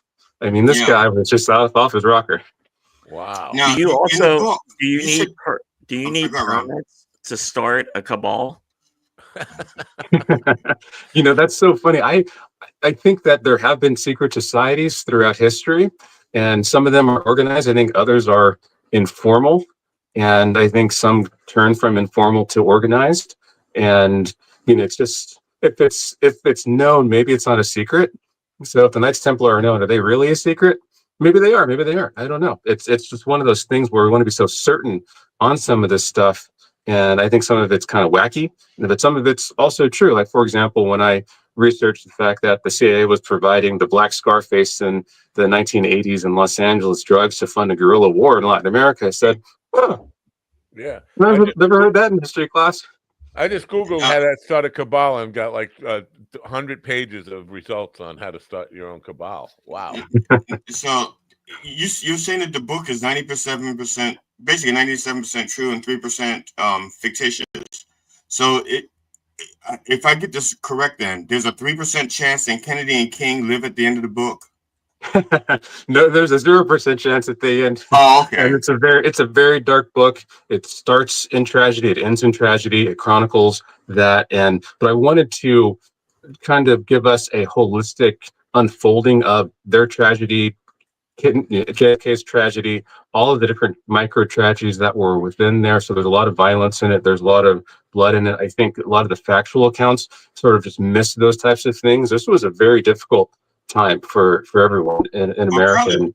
Apparently, there's so much blood in the book that you got some of it on the cover. At least that's the way it looks. Yeah, there's blood on the cover. There's bullet holes in the cover, and I really wanted people to say, "Hey, this was tough. This was not easy," and we're still living in that legacy to some degree today. And I think it's growing, in fact. Right. One of the things that I've noticed is when a person of color is involved in politics, we bring up the C word, communism. At that time, communism was the boogeyman. It was real to a lot of people, but even though most people can't even define what communism is, it's a word that scares the hell out of them. Dr. King was obviously called a communist a lot by the people in power. What was his? Was he leaning towards, Soviet or Chinese model communism, or is that just made up because he was black? I think a lot of that, according to the historical accounts I came across, was made up. He was somebody who wasn't really a Democrat or Republican. At that time, blacks were primarily Republicans, so black people tended to vote in blocks. And from the Civil War to about the 1960s, they were they were Republicans. And then really around that time, they started to vote as Democrats. And I think a lot of people were concerned that he refused to toe the party line. Because remember, Republicans passed the 57th Civil Rights Act. JFK actually voted against that act. So the Democrats were not necessarily known for being champions at that particular time. And so when King wasn't going along with that, they started to make some assumptions. He also had affiliations. He was, if you remember from 20 years ago, we had another famous black politician who was palling around with folks. He was palling around with communists. So many of King's known associates were members of the Communist Party. They were powerful members. In fact, he actually had to disassociate himself publicly with some of them because he wanted to put distance between what the perception was and what the reality was. He thought it would undermine that. And some say that he still had liaisons, still had discussions with them through third parties, but he wasn't a communist. And in that regard, I think that a lot of times if it's a black person or even anybody who questions the official narrative or who questions America in some of its wrongdoing, they're labeled or they're mislabeled. And America has done some great things, but America has done some not great things. And if you bring up the not great things, doesn't mean you're a communist or a terrorist or a sympathizer with foreign agents. And King definitely wasn't. But he was somebody who his father was very upset with him that he wasn't a Republican. He would not be. At that point, he was one of Nixon's friends at the start of the book and at the start of the 60s. And his father's like, why don't you go with Nixon? This guy's pushing civil rights. And so because all of these things together, like, okay, he's not endorsing the Republican Party or their leaders. And we know he's associating with communists. And of course, we can say anything about anybody. So all of those things contributed to a perception among his enemies that he possibly could have been.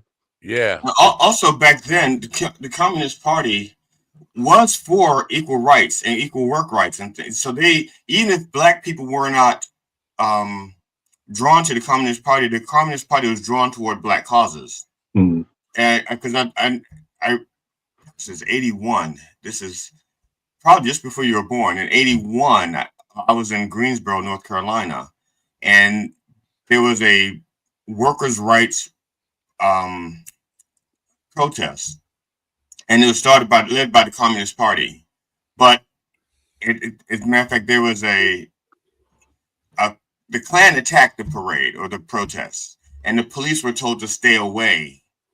And so that the Klan could go in and beat on people for like a good hour or so before the police showed up to stop the beating. And, so basically my point is the Communist Party even if black people weren't saying I'm communist people were saying we feel what you're doing. And so there was still some crossover, some camaraderie there. Yeah.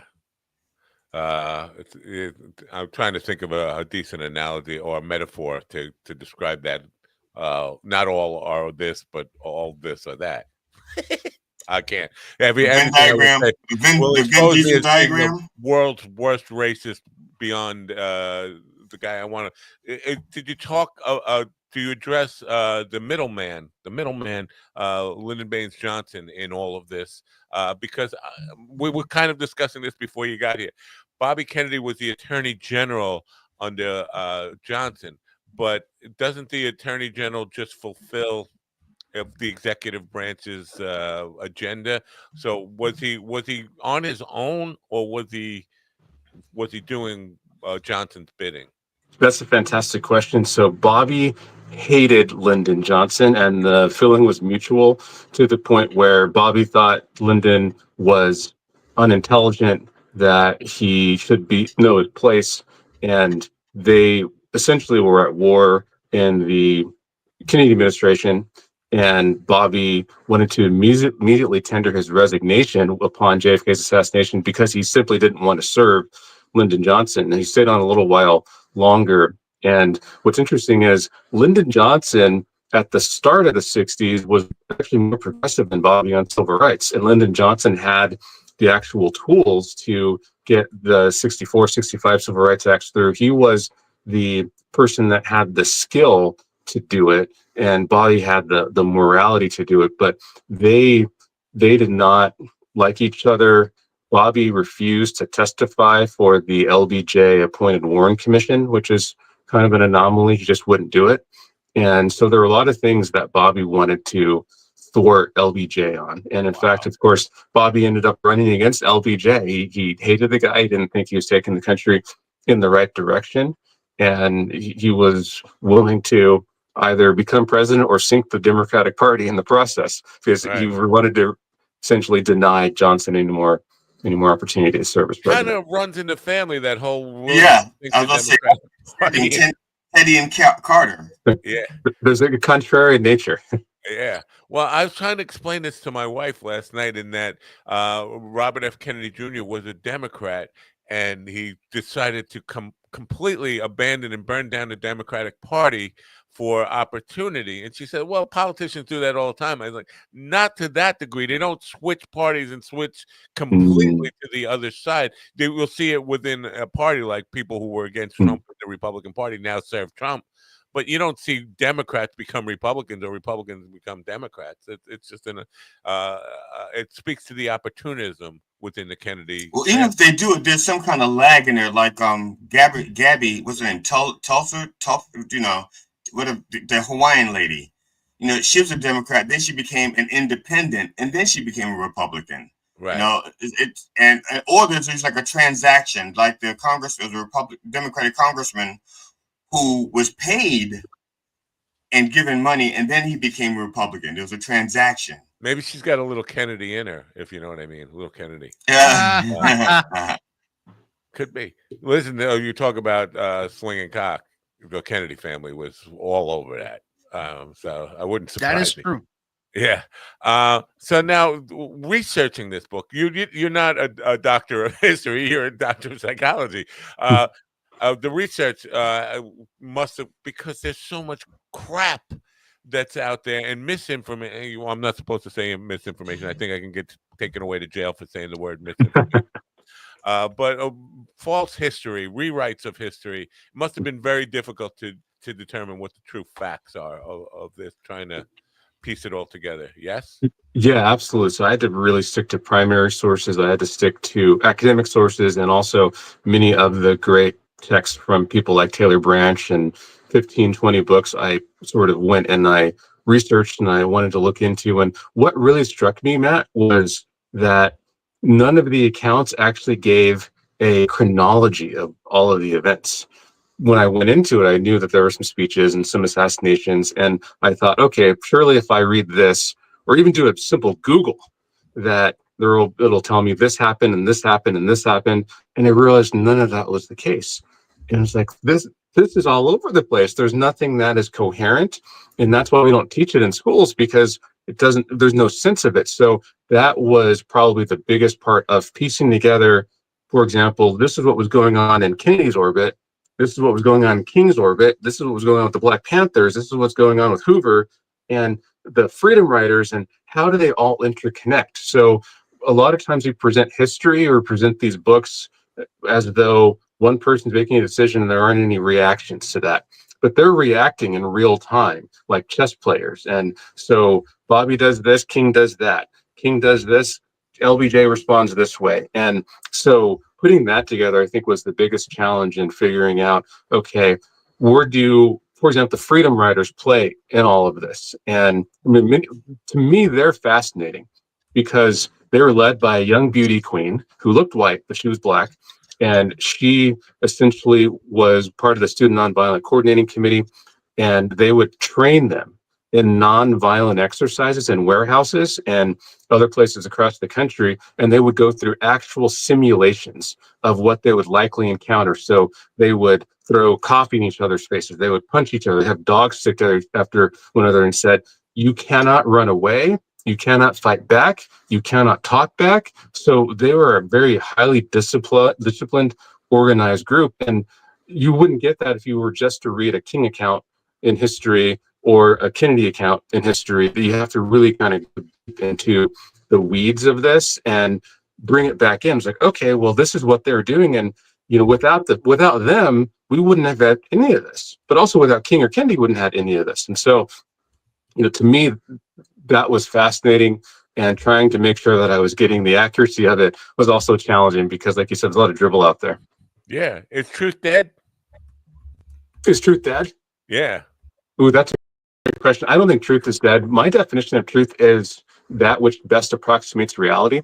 I think there are a lot of assumptions about it, a lot of interpretations, a lot of different ways. I think that the presentation of truth is being challenged right now. And I think, though, there's still the reality of truth. This kind of goes to that ontology of things. And I think it's challenging, though. You look at most history, it's been propagandistic. You look at what's going on today, it's very much that way. And I think what's great, though, about podcasts like this and just a lot of people that are out there, they still are striving for the truth. We want the truth, and we're not going to allow official accounts to essentially say, well, okay, we agree with that. No, we don't necessarily agree with that. And so I think truth will always prevail in the long run. I think deception often prevails in the short run.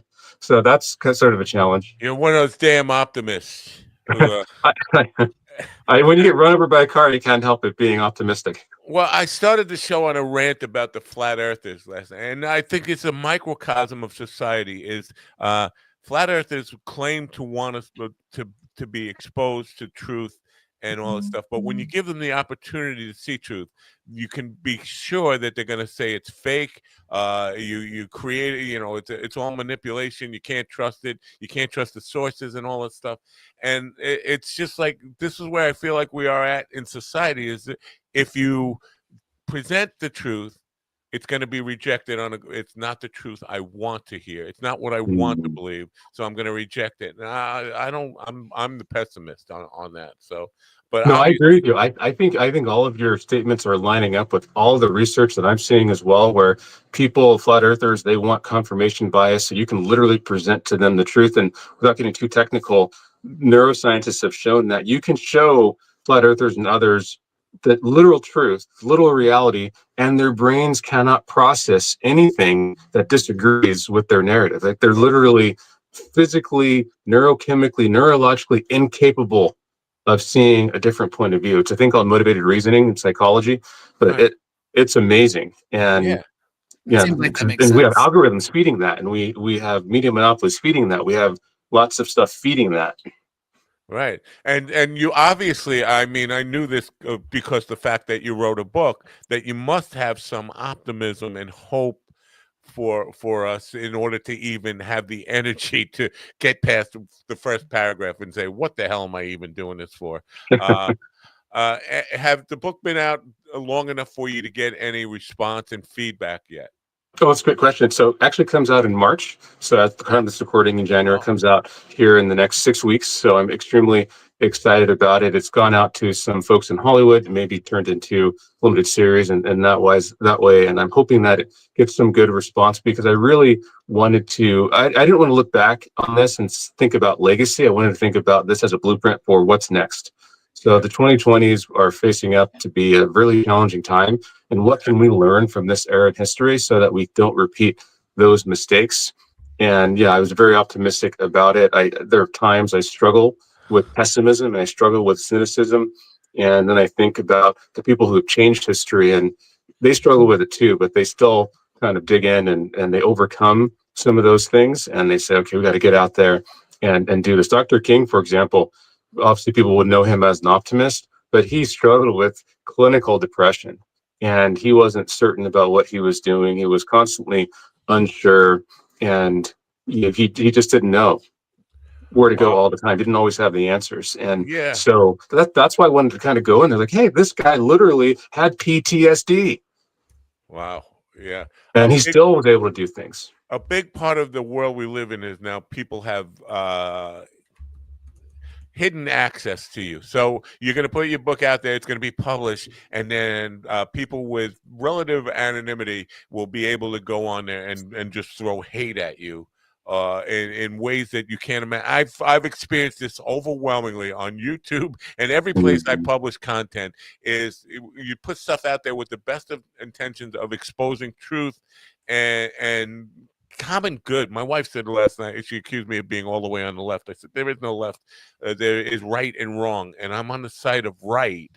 But if you are on the side of right and truth-telling, you are going to get people who are just going to try to break your heart, call you the devil and all this stuff, and you have to be prepared for that. Optimism aside for a second, are you bracing yourself in how you will deal? Because you're out there telling the truth. Nobody wants to hear the truth. Or very few people want really sincere about wanting to hear the truth. Are you bracing for do you have people to help you? Oh, that's a great question. I appreciate that. And I've got a really supportive wife. I've got a really supportive mom and dad and family network, and just a lot of people that are around me emotionally and psychologically for that. And you're right. I think truth tellers always have a struggle with many people who love darkness. They love their version of history. They love their narrative. And sometimes not everyone's going to vibe with what you're saying. And ultimately, the book and our efforts are not for them. It's for people who are genuinely open-minded and seeking things. And it's challenging because we want to be loved and embraced by all, but sometimes we're not called to those people who are hates. And sometimes the people who are haters, I think what's challenging is we're offering a mirror. We're putting a mirror to them saying, okay, what inside of what we're doing, inside of us and our work and our podcast is reflecting back what's inside of you that you don't like. Yeah, absolutely. And the personal attacks are really, really difficult to handle because they won't come at you with reasoned arguments against whatever statements you make. They will just come out.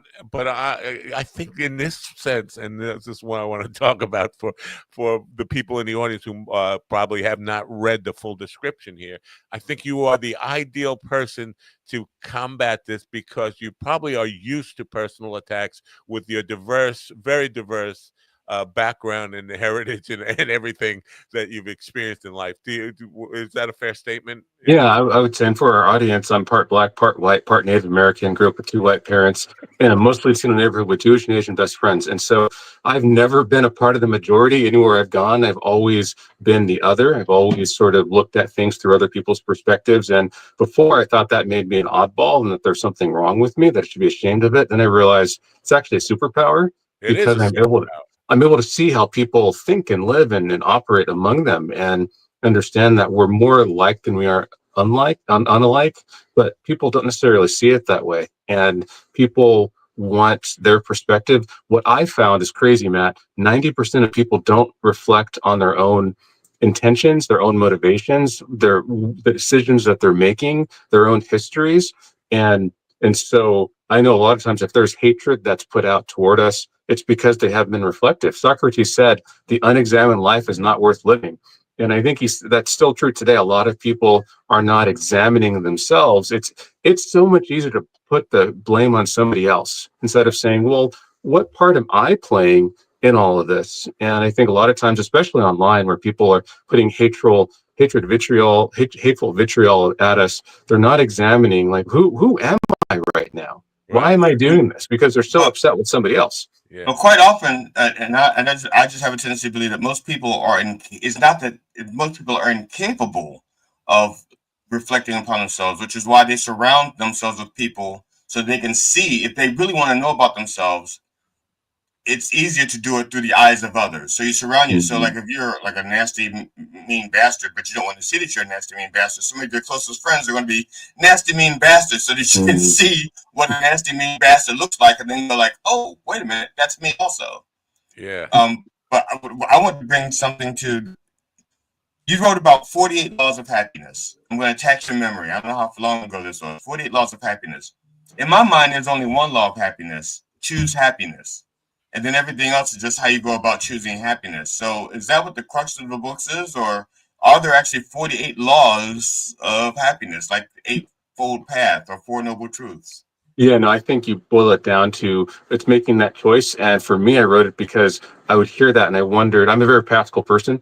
I wondered, well, what are the specific step-by-step things we can do in order to choose happiness? So in our minds and our emotions and our relationships and our careers and all and our finances in the world. And so I wanted to present the top struggles that we face and the specific things we can do to overcome those. So, for example, 85% of people don't feel good enough.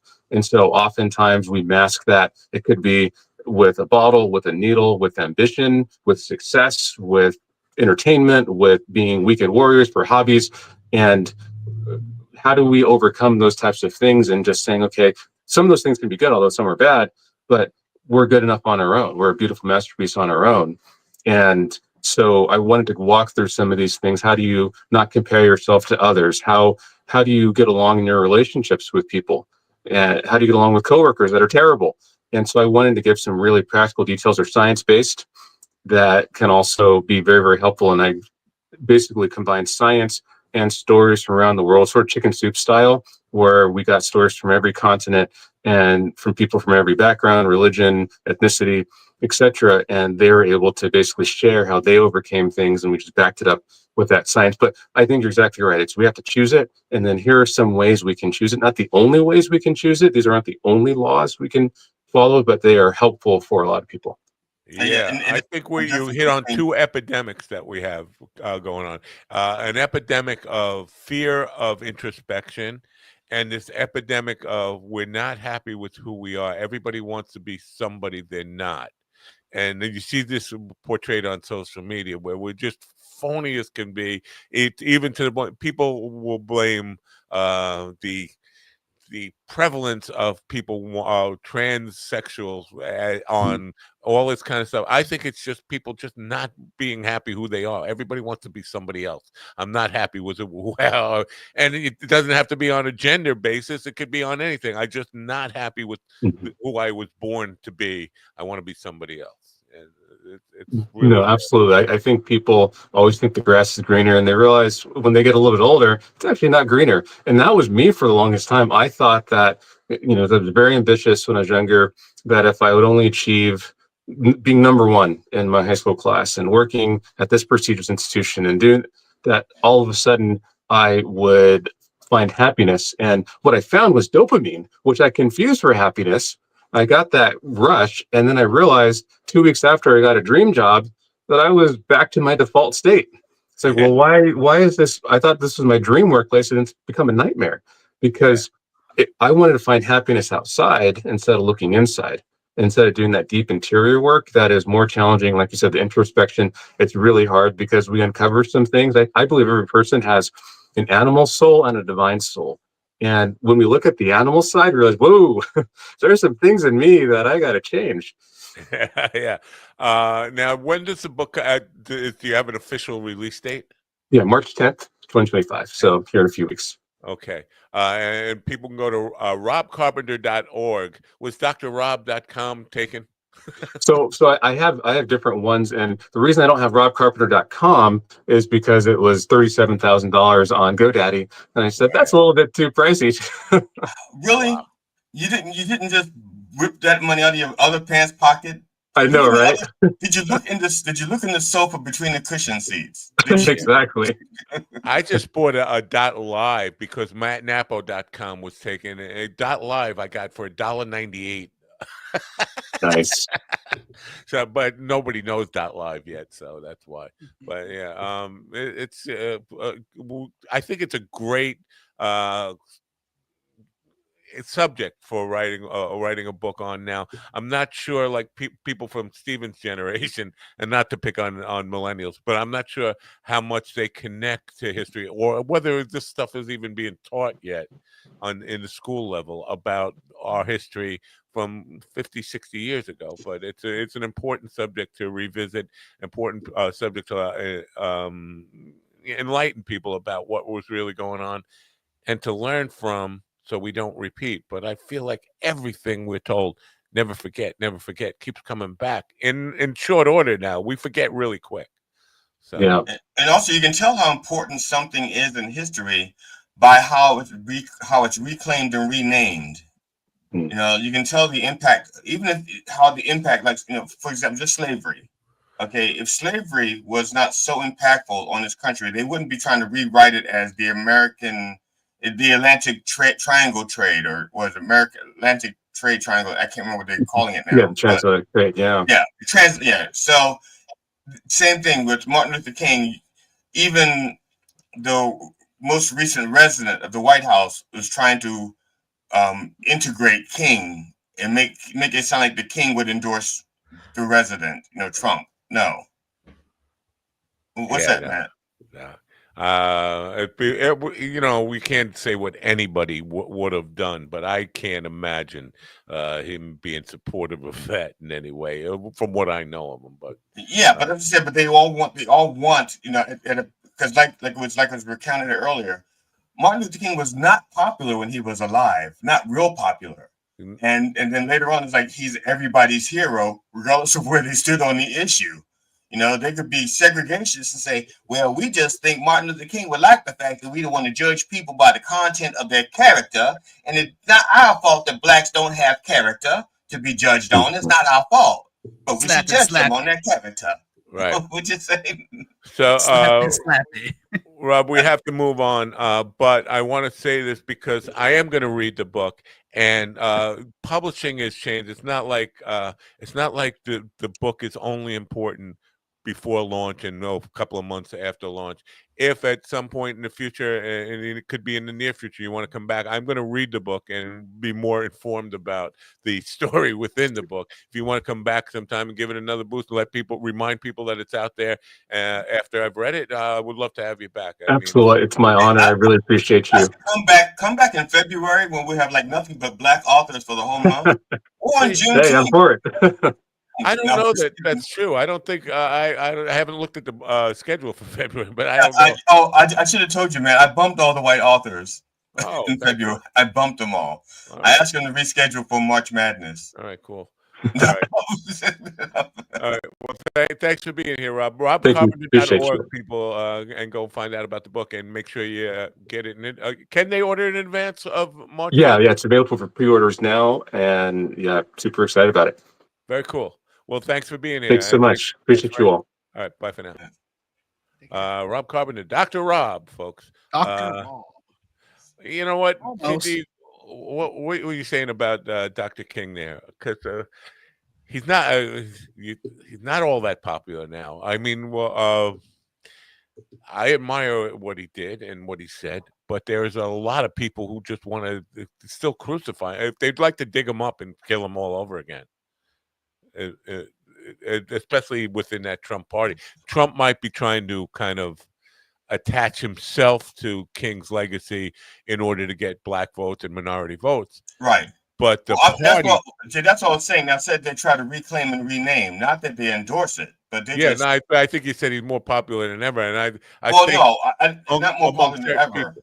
Yeah, not more popular than ever. He is. I mean, I'm just compared to where he was at like 25% or wherever it was. Like I said, even among blacks, he was not that popular. But now, if you're a black person and you don't adhere to King, you're probably in the 10th percentile if you don't like King. Ian is saying release the JFK and MLK files today, and Ron will say, "Who gives a fuck? What difference does it make?" Am I correct? Yes. Yeah. Well, as soon as you release the files, the prices of eggs will go down. So Yeah, there are more important things than knowing what we kind of already know. And is it going to bring anyone back? No. Is anyone going to do anything? No. It's a waste of time and money. Let's move on. We got bigger fish to fry. That's a valid perspective, but I think at some point, and that's why I asked, is truth dead? At some point, we need to kind of tell the truth. If we don't, if we don't correct the lies that have been told, where does the you won't get that for another maybe 50 years. There's still too many people. There are still too many people alive that remember that time. Hold on, I better take this carbon molecule and help me live another 50 years. Speaking of which, when did that ever happen and we got like our samples of carbon molecules to take? Welcome to Minucci's. Maybe he was full of shit. It's possible. But I gave him your addresses. I remember asking you for your addresses. You never got it. That means it can only mean Louis DeJoy is going to live forever, or he was full of shit. Hey, I do have showbiz news. What the hell? This is groundbreaking, ladies and gentlemen. Well, I've had it, but I figure that most people would want to hang themselves now. So. Well, I want to hang myself regardless. Let's get it. Let's do it. Hold on 1 second. I want to address something that was in the chat room. I did reply to this in the chat room.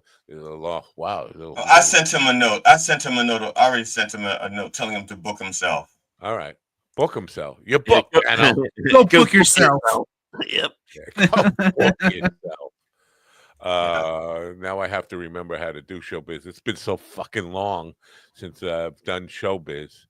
You mean schlong? I think you go into media assets. Oh, it's up here. Ladies and gentlemen, it's my extreme pleasure to introduce this next segment to you. It goes something like this. And now, bringing you the latest in entertainment news from Hollywood, New York, and East Bumfuck, Montana. Here's our chief entertainment correspondent, Ron Kane. Ladies and gentlemen, it's showbiz.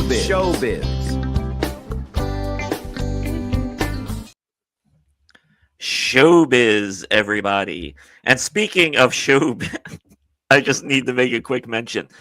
3 jobs that I applied for and 3 jobs that turned me down. Those 3 companies are now looking for those positions to be filled again. Yeah. Yeah. So showbiz, everybody. Eat at Minucci's. It is Thursday. It is Thirsty Thursday. So please come on down because it's some of the best dumpster juice you'll ever taste. What is in the dumpster juice? That's the question. And it will remain the question. So come on down. It's a nickel a cup. So this is dumpster juice man? Because I thought he was cum man. This is what we're looking at. No, it's just dumpster juice. That's the name of the drink. And what's in it is a surprise. It's a chef's secret. All right. So don't come in your dumpster juice is basically. Yeah, exactly. Yeah. I want to mention this. This is Ken Flores. He is a comedian out of L.A. And he died at the age of 28. Apparently he had cardiac arrest. And it's a shock. I didn't know this guy, but when a comic dies, I at least like to mention it, especially a comic this young. It's like, wow. Yeah, but I don't move anywhere up. I didn't move up the comedy hierarchy with him dying. He was like, yeah.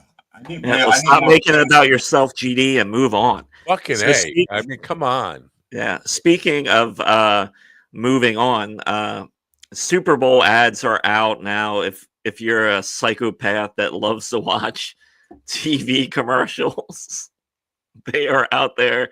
Honestly, if you're looking up Super Bowl ads to watch, take a step back and consider what you're doing wrong with your life.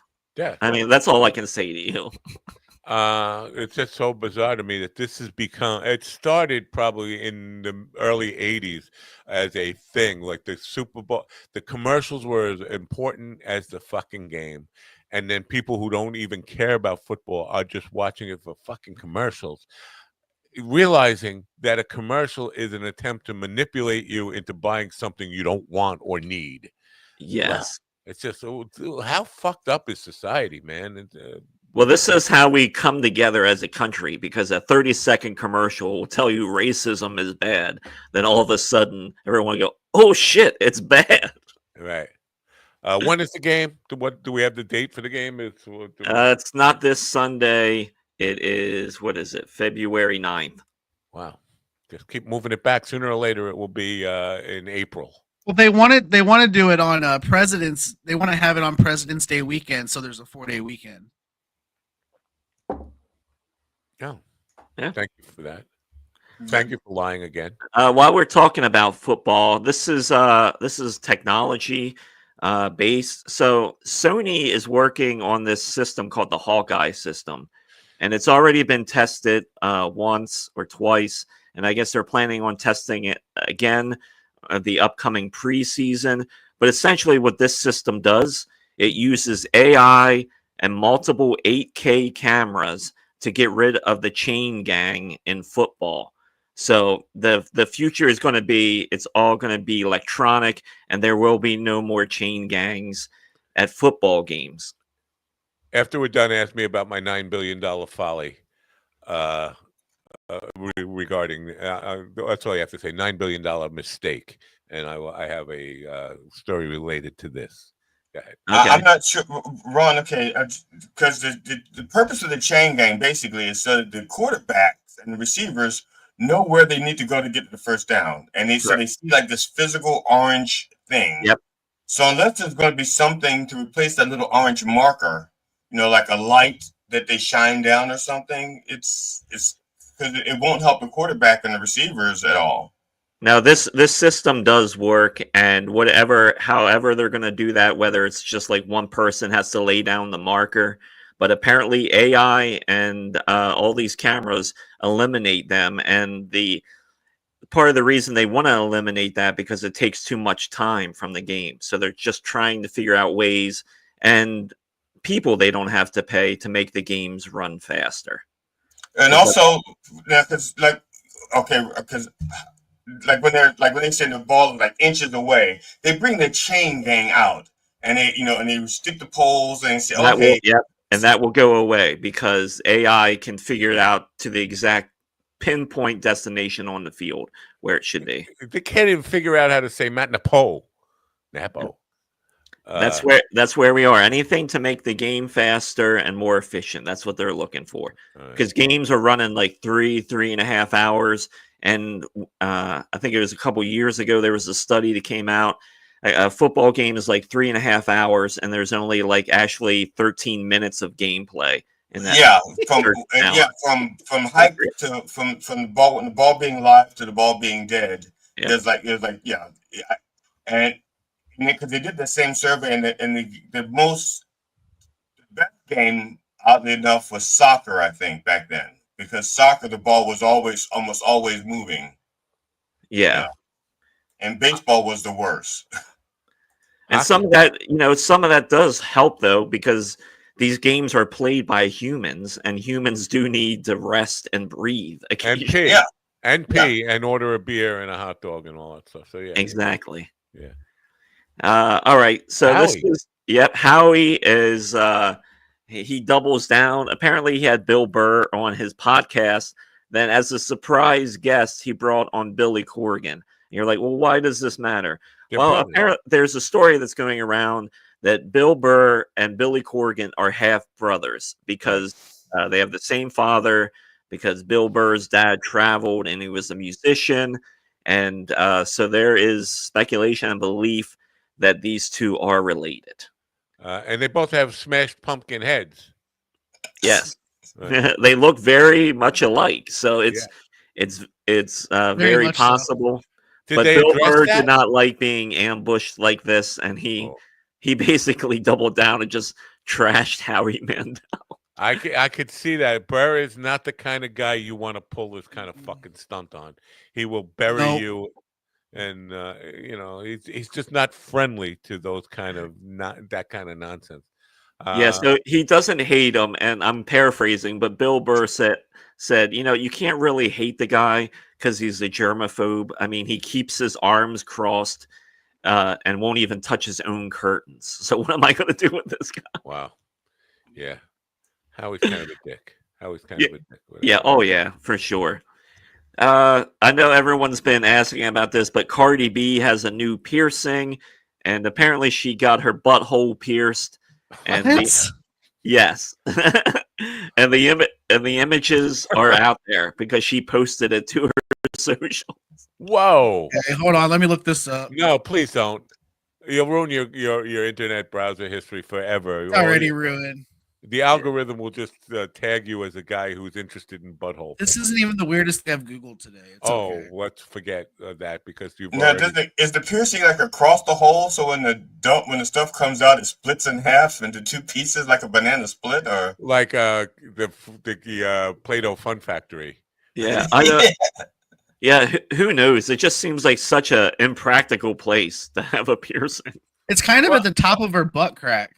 Can somebody please explain to me this weird cleavage thing she's got going on? It looks like she's got the longest cleavage that I've ever seen. Like, probably got saggy boobies.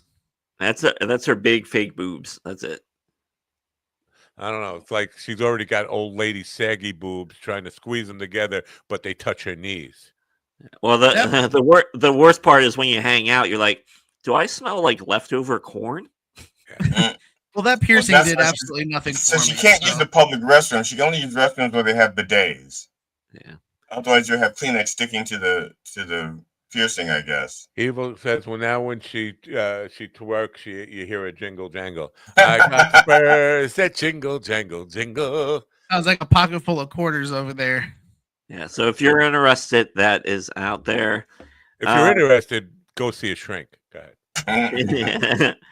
Terrifier 4 is in the works. This is supposed to be the last and final Terrifier.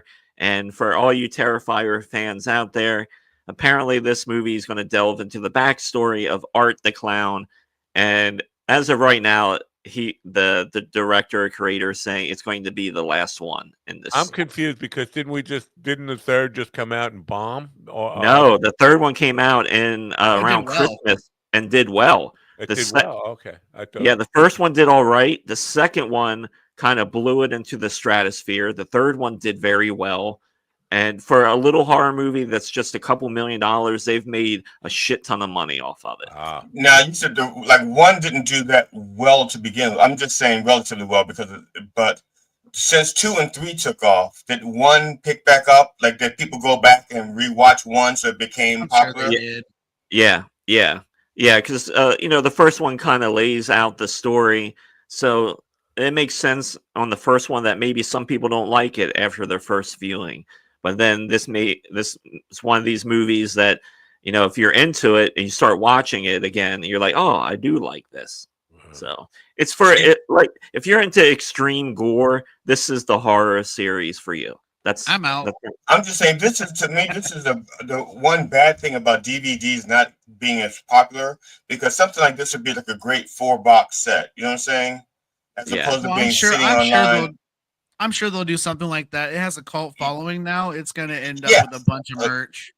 Yeah. But and for merch in a 4-box set where nobody has DVD players except for me. And for everyone that's listening, GD is the only one that's still buying DVDs, as the rest of us have moved on to Blu-rays by now. Yeah. Well, to me, Blu-ray DVDs. To me, it's a disc that goes inside the player. Okay, yeah, I have breaking news that will surprise absolutely nobody. I've never bought a DVD or a Blu-ray disc in my pitiful, pathetic life. Okay, we can move on. I mean, I have a Blu-ray player, but it also plays DVDs. And I might have a player. I think I do have a player. I didn't throw out my DVDs because a Blu-ray became available. I still watched them. I think somebody gave me a Blu-ray player for a gift, but I've never bought a disc for one. I don't have anything to play. And please stay tuned for our next Boomer Corner, bringing back Beta. Bringing back Beta. Bring it back. I never left it, baby. Okay, I never left it. All right. Speaking of, oh no. So John Lithgow is in a new movie, and he really wanted to be in it, so he sent nudes of himself to the director. proving that he was okay with doing nudity in the film. Well, we already knew that because he did nudity in Dexter. I'm shocked he's still alive. You talk about boomers. I think he's like the greatest generation, pre-boomer. Yeah, he's got to be 80, like right. Easily, right? It looks like he's morphing into Ron Howard somehow, or something. I don't know. I would have never guessed that's John Lithgow. Yes, that is John Lithgow. He was born. What year was? Yeah, he was born in 1945. Right. So he's getting there. Yeah, he's 80. He's 80. Yeah. He pronounced his own name as Lithgow, didn't he? I don't know. It's like David Bowie. Yeah. So he's got a new movie coming out. So if you want to see some prime in the movie, yeah, if you want to see some prime new Jonathan Lithgow when he opens up his pasty white legs to show you that piece of lumber between his legs. You know, Ian, Buckaroo Banzai is my favorite John Lithgow movie. I mean, he was in A World According to Garp, but Buckaroo Banzai, that's it. Yeah, the problem is what Ron was just joking about. There is actually somebody, and probably more than one person, who really needs to see old man cock. Yeah. Hey, there's a genre for it. Hey, you may actually want to catch John Lithgow in the reboot of Bachelor Party, where he plays Nick the Dick. That's a definite old reference there. This is Lizzo. She's been out on the socials because she has met her weight loss goal. So to the left is the original Lizzo, and to the right is the new Lizzo. So, oh man, now I can't see a difference. I can still use her as an example for when they ask where I hurt. I'll be like, it feels like Lizzo's standing on it. So you know, that works. Speaking of fat, obese sons of bitches, she's a daughter. Thank you. All right, daughter of bitches. No, Jelly Roll, not the Reverend who appears on this network on Sundays. I don't know if it's really him or some people posing as him on Facebook have been every day posting this. Should I quit music?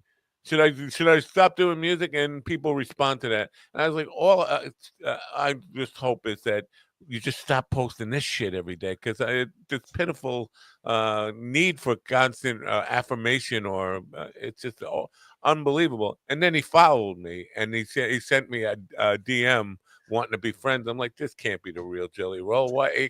But I know the real Jelly Roll has been on Twitter, and I've abused him, and he's followed me there. And he's constant. The real Jelly Roll on Twitter was this person who was constantly needing positive affirmation, begging for people to tell him, "Don't quit, we love you," whatever. It's just really pathetic. I got nothing against that guy, but I'm not a big fan of his music. I just think his music is very boring, and I don't know. Well, at least you listen to it. I've never listened to his music. Yeah, you're not missing anything. Imagine, well, I don't know if you'll remember this, GD, but in the early 2000s, there was a guy named Bubba Sparks. So basically, Jelly Roll is the new Bubba Sparks. Yeah. He was a big, heavy-set white guy who occasionally would rap. Yeah, but this constant like, please tell me I'm worthy nonsense. It's just so. Now, just for the record, though, for reference, does Jelly Roll sound better than CeeLo when he sings? Yes, much better. Yeah. Actually, I want to pitch a show to Jelly Roll called The Dutch Oven, where he does a podcast underneath blankets with a guest, and he just farts the entire time. I call him Chubby. Call me Chubby. Call my Chubby. But the legality of it is all the pink eye afterwards. You know, I produced a show. Make them sign waivers. Make them sign waivers. Did you have Nobody Beats the Wiz electronic stores and stuff like that? Where we did in Maryland. Yeah, I did a show. I produced a live stream for CeeLo in 1998 from the Wiz at a lunchtime at Nobody Beats the Wiz. Put up a stage. We did a live stream from there. You just reminded me, but he was awful then. Do you GD may remember? Do you remember Earl Shive? Yeah, Shive? Yeah. I remember as a little kid seeing those commercials like on Channel 45 out of Baltimore. It'd be like, I'm Earl Shy, and I'll paint any car for $9.95. Yeah, I got a car painted by Earl Shy. Basically, what they did just dip it all in one really bad color that you know nobody else had in stock, and you have like a lime green, really terrible looking one color car. And all the paint is lead based. Yeah. And they don't protect the headlights, so your headlights get painted over. No, you had to do all that work yourself. You had to tape up everything and cover stuff and all that stuff. That was on the buyers, and that was your Oh my responsibility. God! How many people did get their headlights painted over? Yeah. Or the windshield. Yeah. Right. Yeah. Or the mirrors, the side mirrors, brake lights. Yeah. Backup lights. All right. So this happened last week. Mel Gibson and Mark Wahlberg had the #1 movie called Flight Risk. It made $12 million. So if you want to see Mark Wahlberg without hair, No, is that Mark Wahlberg? Because he's looking like, dare I say, I can't remember his first name. Jack Ron Howard's retarded little brother. Oh, Clint Howard. Yeah, Clint Howard. That's what he's looking like there, right? Well, they couldn't afford to get Clint for this role, so they got Mark instead.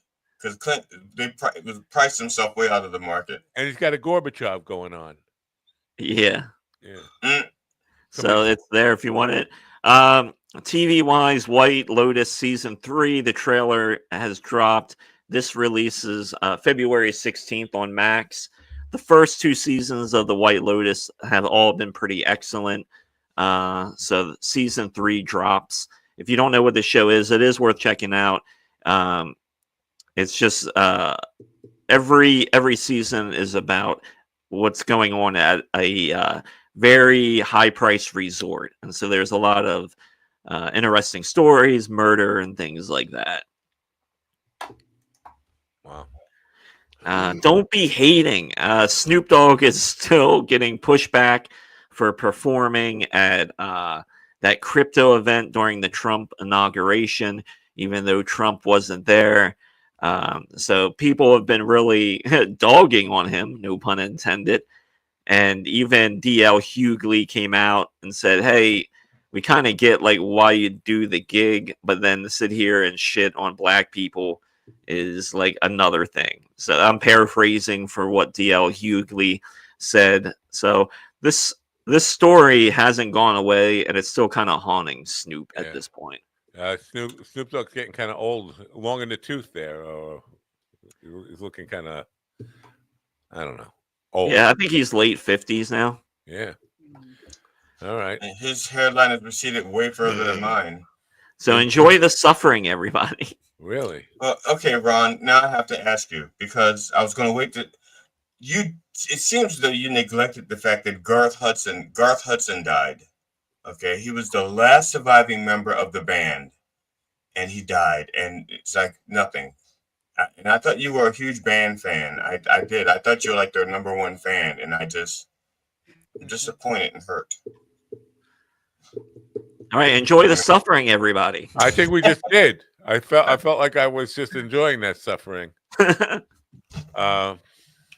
Yeah, we're out of time here, but quickly, I just on this game technology thing with the back when I was a boy. Yeah, back in 1997, I was executive for a local cable company.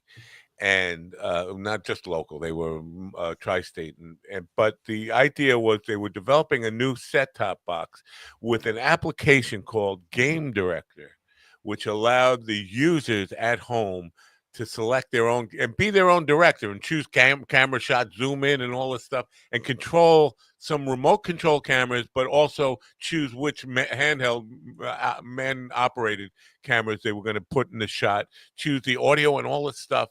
And we invested $9 billion in it. But Brian Sweeney, who was the brother-in-law of James Dolan, who was the CEO of Cablevision at the time, came to me because I was like his direct report and director of the operations. He came to me and said, "Do you think this is a good idea?" And I was like, well, it seems fun, but I don't think anybody's really all that interested in doing the work. They want to watch the game and let somebody else do the game and complain about the director, complain about the announcers, but they don't really want a fucking job that they're not getting paid for. But he invested $9 billion in this set-top box that Sony was developing that allowed that. We were testing it out. It really didn't work well, but they launched it and find out nobody wanted to do the work on their own, but they lost $9 billion, and it basically set the company into a major hole. And I was the first one to stand up to power and say, nobody's going to want this. And then I took the blame for nobody wants it because you said nobody was going to want it. Yeah, that's not the way it works. If I could influence what people want, I would be king. That's not the case. But $9 billion in $2,000, $9 billion in the year 2000, or by the time it was ready to launch, 1999, 2000. That was a lot of money to lose in one deal. And ended up in major layoffs after I promised the 800 people who worked for me. This company has never had a layoff. I'm going to have to lay off like 790 of you. I know I said we never had a layoff, and this was job security. I didn't count on them blowing $9 billion on something nobody would want to do. So I don't think anybody's going to be all that interested. Ron says this technology works, whatever. They're still going to complain about the refs. They're still going to complain about the games are fixed. They're still going to complain about the Chiefs getting into, Taylor Swift with somebody else's girlfriend. That team would be in the Super Bowl. Whatever. It's not going to change anything. Oh, no. They actually have an AI version of Taylor Swift to use just in case they break up. She'll still show her. The refs will always still be an issue, but yeah, this technology is coming, and eventually we'll see it. Probably in another year or two, it'll become standard, and maybe they'll kind of roll it out where they have a chain gang one season along with the technology. Then after that, you'll see it just be the tech. It's kind of like the strike zone in baseball, the AI strike zone that they use. Yeah, and the stuff in hockey where they have the the offsides lines and they're projecting that stuff, and that's all that. Yeah, because it's not unrealistic to think eventually that some of the football fields, especially on the outside of the edges, become like LED, kind of like what they're doing, with the NBA. Yeah. All right. So that was, you know what? This wasn't a terrible program. I mean, I think Dr. Rob Carpenter, Dr. Rob was an interesting guest, and his book is compelling. I'm interested in reading this book. So it didn't totally suck today. Did you think it totally sucked today? No. Did I totally suck? I totally suck. Usually. No. You must be the Monopoly guy. You know what? I'd like to be the Monopoly guy. That would have some money, even if it's fake money. I would like to have some money. Yeah, that'd be nice. Anyway, Stephen, you were very quiet today. We're getting close down to the wire here. You're going to be doing. You're going to be hosting a show on the Mind.TV network. You want to tell people about that before we tell them the phrase of pace? Yeah. So Monday, 9 p.m. will be the debut of a show that I think I've picked a name for. Yeah, beyond Steven's butthole. No, beyond Pierce buttholes. Beyond Pierce buttholes. It's beyond classified, so it's not just going to be UFOs, but we're going to be diving into conspiracy theories and all that fun stuff. And Monday, you can meet the show and re-meet me and have some fun. So, have you reached out to get some free writing? Because GD works for very cheap, and he's an excellent writer. Don't let him hear I said that. But have you reached out for him to any contributions on this program? Because I'm sure he's just so easy. He's like an easy date. I have not, but I would do that. But I can. I would do that. Write him a letter. Write him an email today and ask him. He'll probably. Right. I was trying to hold that back. I was trying to hold back my laughter hearing Matt say anything remotely that resembles nice things about me. Oh, you heard that? I'm sorry. I was trying not to laugh out loud. I said, "Don't buy it, Steven. Don't believe him." I think that was my butthole piercing talking. Are you a retard? Yes. Wasn't that an actor? What's his name? What, Pearson Butthole Bronson? Butthole Pierce Bronson? Charles Butthole? Charles Butthole. I don't know. Steven, he lives on the corneal ridge. What's the phrase that pays, man? Come on. Don't forget to turn on your radio.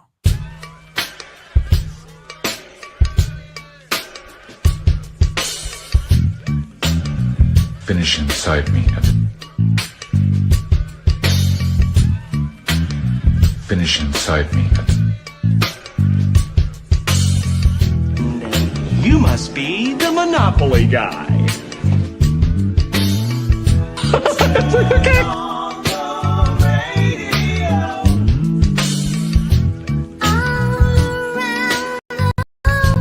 That's what I call schlong division.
listen to me now.